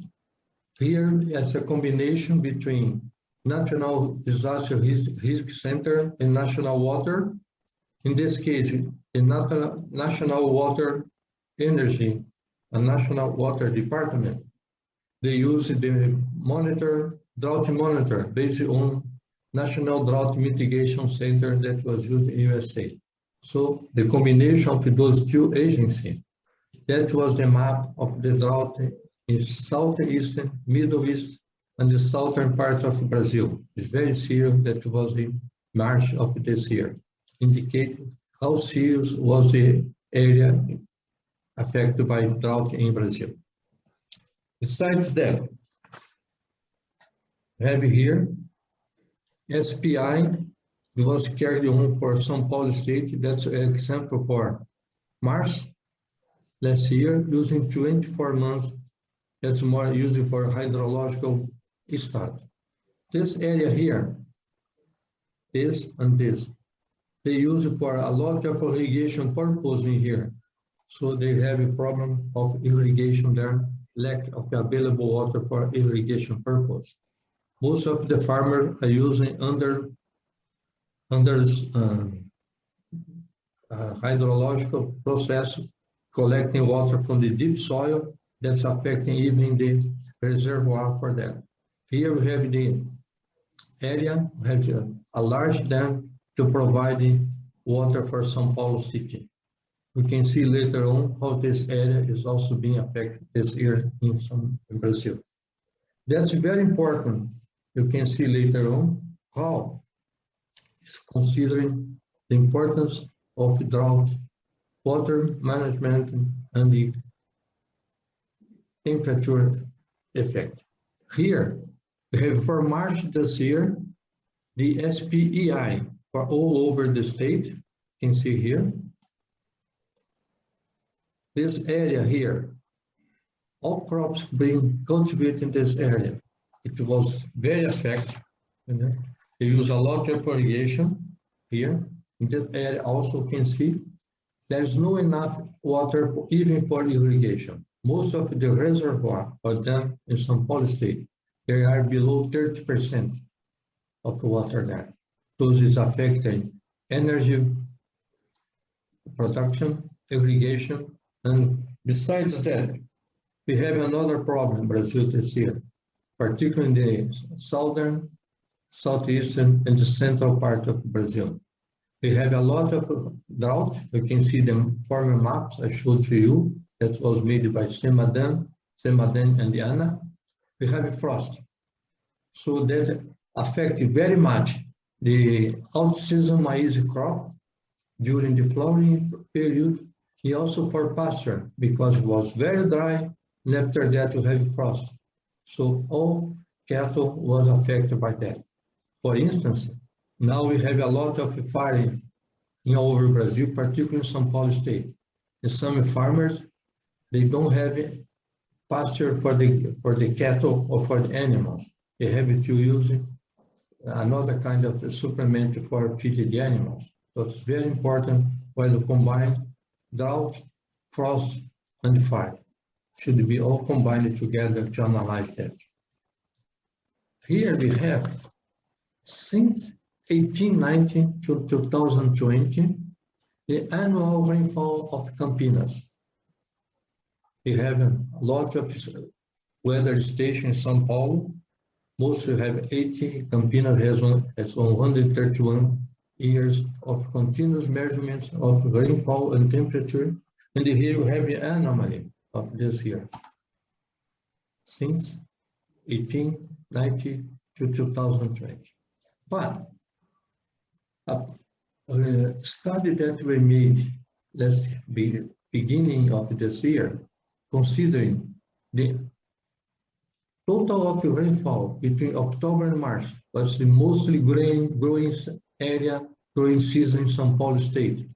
Most of the state have a negative anomaly of rainfall of less than more than minus 300 millimeters or less than that, indicating how serious was the drought for that area in São Paulo state. So it's very important when you consider that, how farmers can use irrigation, but they don't have enough water in the reservoir for irrigation. It was told before by Paolo about using drought-resistant variety, but they are drought-resistant variety. Somehow they have to be also temperature resistant, because if you reduce the evapotranspiration, you can increase the temperature of the crop. So you have to combine that, and the farmers have to manage that. And also, you have different types of crops. For instance, potatoes or tomatoes, they must irrigate that. There is not enough water for irrigation for that. Here, you have the seasonal variation, the SPI, by December in Campinas, Vargem, and Ribeirão Preto. You can see in 61 years of analysis, the SPI was very closely related to zero, but for here, 2014, was a very serious drought we have in here. We have a very low recovery 2 years together, and now you can see for the 24 months or 2 years analysis, how the SPI is going to be very negative. The same for Vargem. As I told you before, that's in the region of they have a large reservoir to provide water for São Paulo city. Here's Ribeirão Preto, a very important area for sugarcane growth in São Paulo state. So it's not now this recurrent of drought in Brazil, not only in Brazil, let's say here, Ribeirão Preto or in São Paulo state, but most of parts of Brazil, they are facing a very important drought period. So it's very important to consider that. Based on that, you can make some simulation. What could it be for the farmers if you want to plant maize? If they use the average, make the water bounce beginning September, making a prognosis up to 6 months. So it means if they have in the normal situation, there will be enough water during the crop development. But if you have depends on La Nina or El Nino effect that it's a La Nina, very low La Nina, so you have a less 15% of rainfall will reduce the amount of water available for the crop. But if we have a very strong La Nina, it has less than 30% of rainfall, it means that all crops for the growing season would be affected. That should be important for farmers, even for the insurance company to deal with that. That depends on the crop calendar. If there is a trend for the La Nina, like this, instead of planting here, they can start to make the planting here for maize or for cotton or any other kind of crop. So it's very important for that. It's a very strong La Nina, depending, so they have to work on that, how to prepare the soil, how to work on that, and how to make some special effects on the crop management and soil management to prevent loss weight, to prevent loss of the yield of the crop, particularly for out-season maize, even for cereal crops and for vegetable crops. They need a lot of rain. But in that case, we have a weather station network in São Paulo State, about 210 automated weather station online every 20 minutes available at the website. So farmers anywhere in the state or anywhere in the world can check the information to see that what's happening, if in the relative humidity it is raining, what's the solar radiation, to prepare to make estimation for irrigation or try to prevent any kind of disease. Talking about climate change. Talk about climate change, what should be a crop adaptation. We know some people may not agree, but some climate change they are occurring. How do they affect crop? What should be the major concern related to crop adaptation and climate change scenarios? Here, for you to have an idea, that's the minimum air temperature in Campinas since 1890 to 2020. there is an increase roughly almost 3 degrees C. Here at the bottom, this is the mean annual air temperature. There is a roughly 1.5 degrees C. If you consider the 1961 to 1990, there is a roughly 1.2 degrees C increase in air temperature in Campinas. This probably will affect crop adaptation for that. Here you have some examples for coffee, sugarcane, and cotton. For coffee, here, as even Paolo told a little before, you have coffee that's adapted to thermal stress.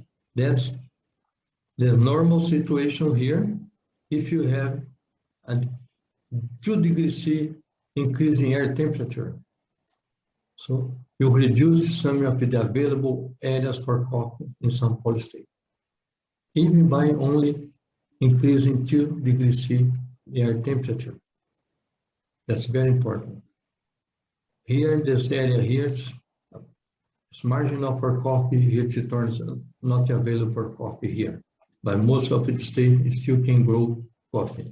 Here we don't grow coffee because that's not suitable for the problem climate suitability for that crop. Here for sugarcane, that's the actual scenario for sugarcane in São Paulo state. That's area here. They have problem of low temperature, so they have to use crop varieties that they require lower temperature to grow. But if you have a 2 degrees C, we can see only this area here becomes not available for the coffee, for the crop. But over the other part of the state, it can go sugarcane quite well, just by increasing 2 degrees C the air temperature. But if you make 2 degrees C increase in air temperature and a reduction of 20% of rainfall, we can see how it changes completely for coffee. It means that if we go back here, that's only by 2 degrees C. Here, you have reducing the rainfall. Also, you should consider that for coffee, from May to September, it is let's say it's a period where the coffee is not growing properly. So it means that even the increase in the deficiency, soil water deficiency for that period is not so critical. But it means that the growing part of the coffee from October to March is being affected. The same for sugarcane. If you recall here, you can grow even with the 2 degrees C increase. But if you have a reduction of 20% of rainfall, you can see how the suitable area for coffee, for sugarcane can be greatly reduced in São Paulo state. So that's important how not only temperature, but also rainfall should be considered when you talk about the climate change scenarios. We have seen before, that an increase in the minimum temperature and the average temperature, but the major effect on the climate scenario changing is more related to rainfall. Here for cotton all over Brazil. Here, the original area for cotton growing in São Paulo state here, northeastern Brazil, they grow here in some areas, particularly using crop calendar. If you increase 2 degrees C and reduce 20% of the rainfall, you reduce widely the area for cotton. But if you increase the temperature and decrease 20% of the rainfall, it almost becomes better than here. If you increase 4 degrees C and reduce 20% of rainfall, it means that most area of Brazil will have not available for cotton. But if you increase the rainfall, you will increase the area for cotton. It means that when you're talking about climate change scenarios, you can consider temperature, as you can see here, but also you should consider together the rainfall. Not only that, but also the most effective phases of the crop depend on water demand. What should it be? If there is, for instance, a crop that reduces the length of the growing season for that. For instance, you have observed in São Paulo state that the beginning of the rainy season was supposed before start by mid of September. Now it was postponed by end of October. So there is a delay, cheaper, postponement of the growing season for the cereal crops from mid of September by the end of October, most 40 days. But the end of the rainy season is not postponed by instead the end of March, end by April or June or May. No, it still ends by end of March. So it means that you are reducing the length of the growing season, so increase the variability of rainfall, to increase the period of water deficit, drought, and also some dry spell during the crop. So it's very important to consider this.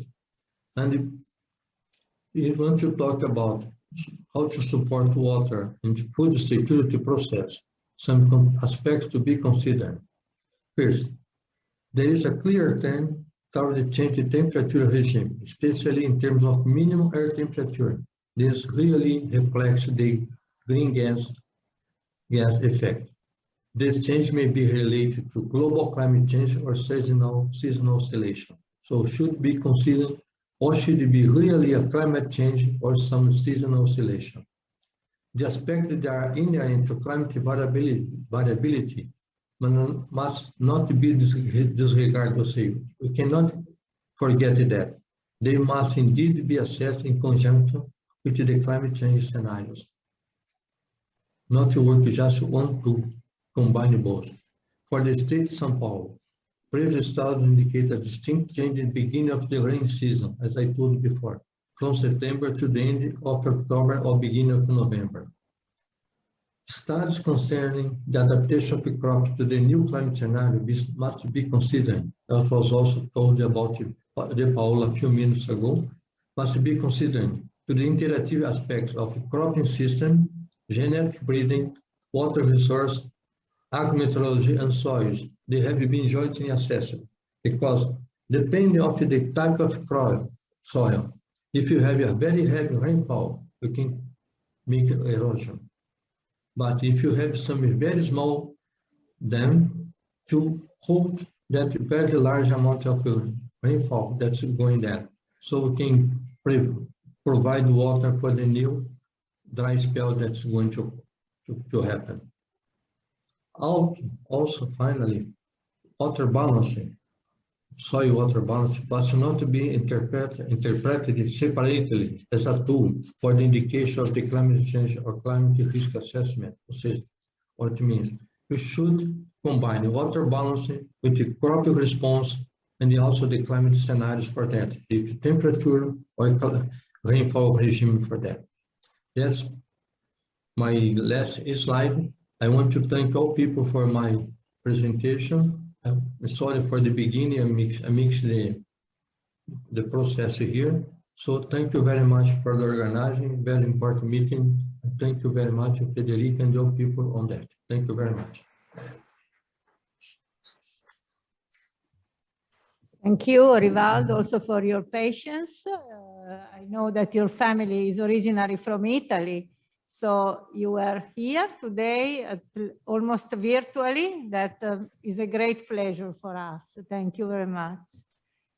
So I think we learned a lot of lessons thanks to our colleagues from Italy and from 5 continents. That's, I think, is really great. And I think now it's time to wrap up. Some conclusion, very short, because time is, well, approximating 1:30, so it's okay. So I ask to Paolo Mannini, the General Director of CER, the important consortium in Emilia-Romagna, to say something, and we will close then. Thank you, Paolo. Okay, good morning to all. Thank you for participating to this important event on water in agriculture. The reports were very interesting. We have seen similar problems in all countries. I think that the main solution to solve them are the accumulation of rainwater during rainy periods for its use during the irrigation season. For example, in Italy, only 5%, 10% of rain is accumulated in large or small reservoirs. Their use of water, above all, scientific research on the use of water in agriculture is very important to study precision irrigation, new varieties for dry farming, smart irrigation system, the better management of the water network, and so on. But I repeat, I think that research is the best solution to find new answers to the problem of water saving in agriculture. We are late, and so I prefer to leave the floor to Federica for the final conclusion. Thank you.